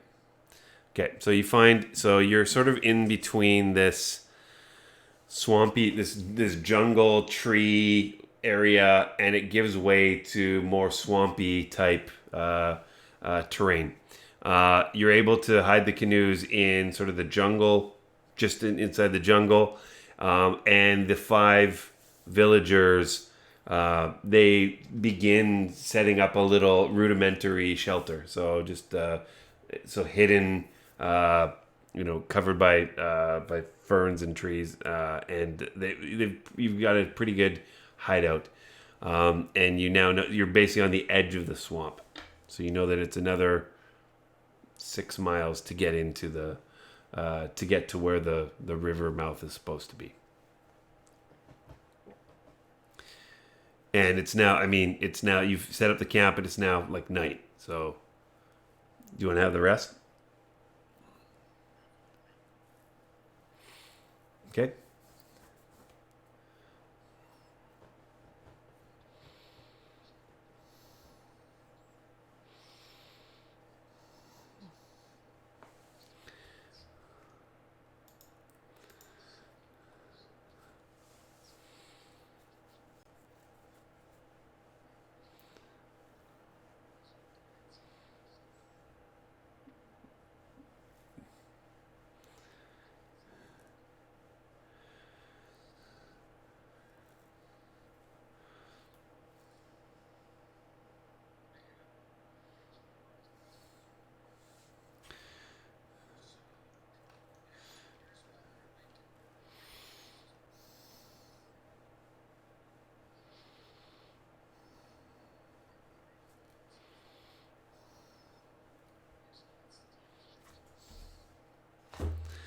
So first of all, with this kind of spell, there's a component that you're going to need, and I don't know if you had that.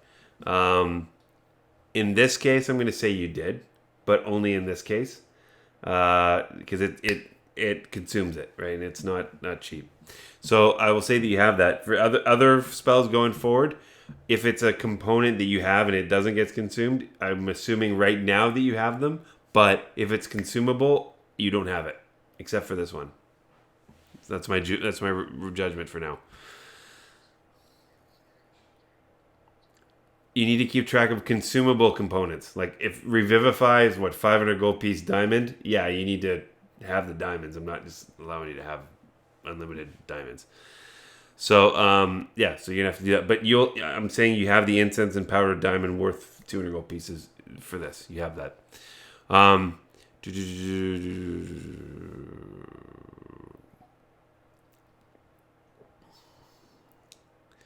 Yeah, so yeah, you can, yeah.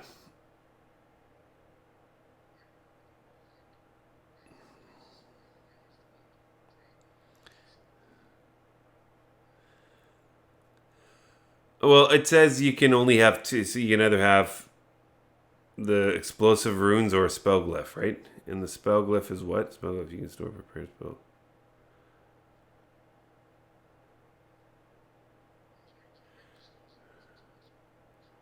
You can, yep. And it can't. Why do you need to work with a warlock? This is your spell. It's not somebody else's spell.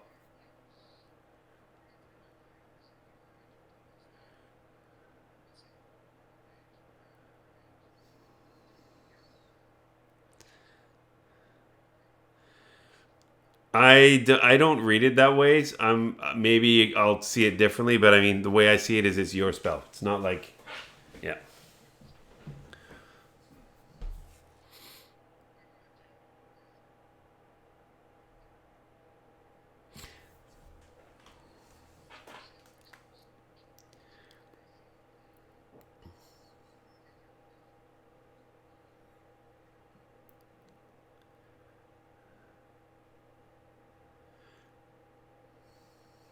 I don't know.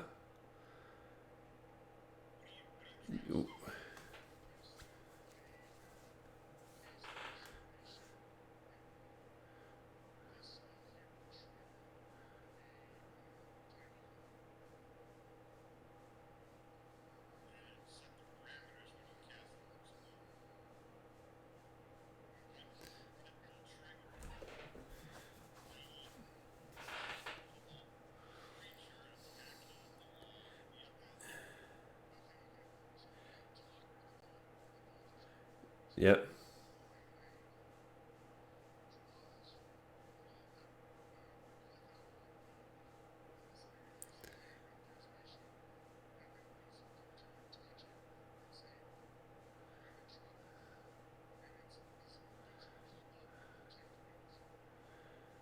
Okay, so what is going to pop up and protect you? You're going to cast Lima's tiny hut? Is that?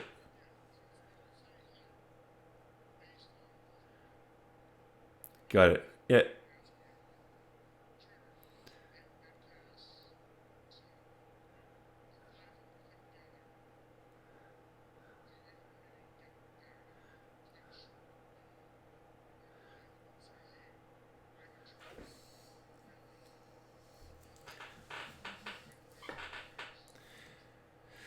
And when it casts Lima's tiny hut, does it know who's friendly and who's not friendly?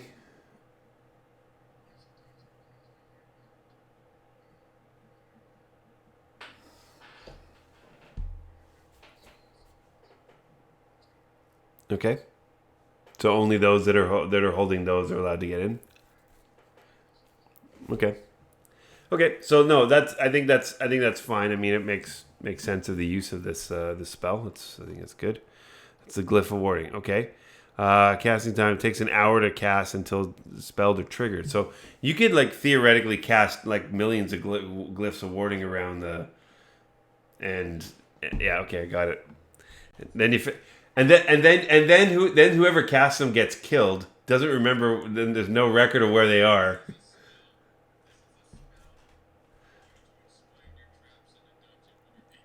I see. I like that. Yeah. That's good. Okay. So, so it's nighttime. You have this. You're setting up this glyph. The villagers have set up sort of this camouflaged, camp area. Any preparations? What do you want to do tonight before the sun comes up? Besides sleep, rest. Okay. Okay. You guys gonna sleep in? What's the order you're sleeping? I need teams if you're gonna have teams or individuals. You can sleep in Liam's tiny hut if you want.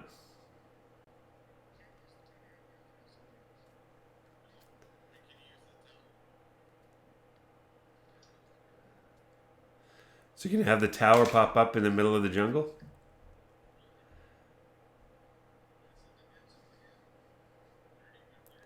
Okay. Okay, so who's casting it or who's caught? Okay, Legolas, do your thing. 1 inch little cube. What's the password again? Pineapple Express. No, I don't know. I don't even. Doesn't matter. Afghanistan, Bananistan. And if you know that movie, then you're older than Greg. Yep. Yep. Okay. There you go. Okay, so you're able to set up. So you cast this, or you this adamantine tower pops up. Does someone want to pull it up so Clay can see what's happening? Because he's never seen this go off yet. So what you see, Clay, what you see is a little cube. So Legolas puts his little cube down, says this magic word, and this massive tower, this step back, this adamantine tower, 30 feet tall. Is it 30 feet or 20 feet tall? 30 by 30, 20 feet tall. Basically, you tried to get into a clearing, but there were some shrubs and trees. just lays them to waste. And there is now this magical adamantine tower in the jungle.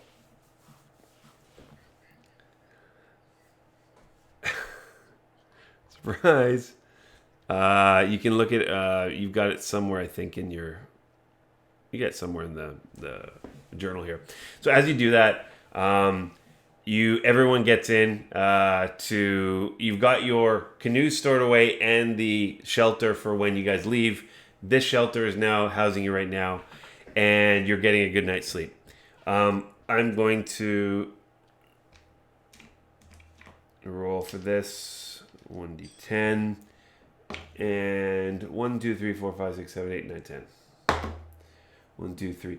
Kane, while you're keeping watch, you're not really keeping watch, but you guys have still got a bit of a pattern to, like, hey, I'm just up making sure everything's okay. As you do that, you can see, you sort of hear in the distance, you hear a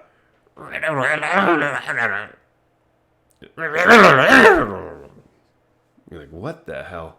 And it's in the distance, you can look out one of the arrow slits and you see what appears to be a group of coming along about from half a mile away. You can sort of see the swamp, sort of the grass moving down, but you can see this in the moonlight, this unmistakable view of about 6 or 8, you can't quite tell, of what you're very sure are Sahagin. It looks like a patrol, and they're heading right towards you guys. There is they seem to be looking and pointing directly at this large tower that's appeared out of the middle of nowhere. So they're coming towards you, and sort of, and they're not stopping. What do you want to do? What do you want to do? And as you alert the rest of the people, you see them, and they're looking at you. And one of these Sahagin, you sort of see glow a little bit. They go.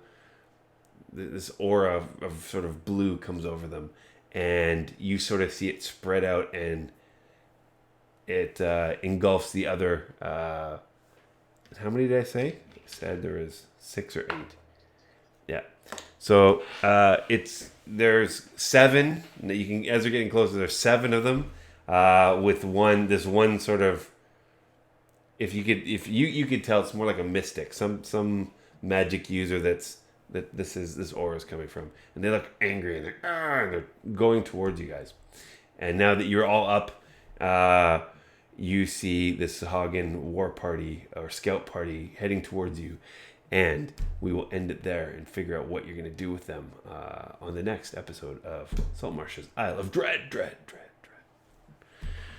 Okay. All right, you guys. Any questions? Well, no, it's during. It's during your long rest. Yeah. No, you do not. I'm gonna say this. 1, 2, 3, 4. So no.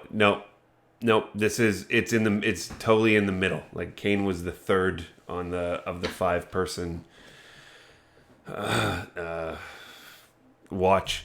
So yeah, no, you don't get a long rest yet, you guys.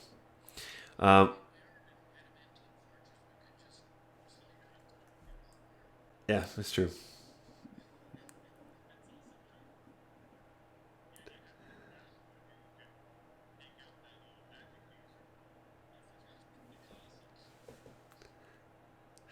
Okay.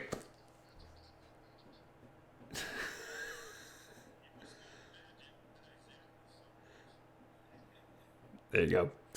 Okay, guys, and wow, so you guys managed to go from one side of the island to the other in one episode. So that's impressive. Okay, guys, thanks so much. We will see you again next Wednesday, for the 22nd episode. Have a good one, you guys, and talk to you later.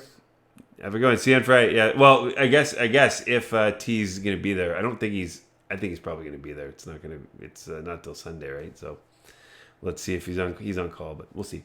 All right, guys. Have a good one. Night.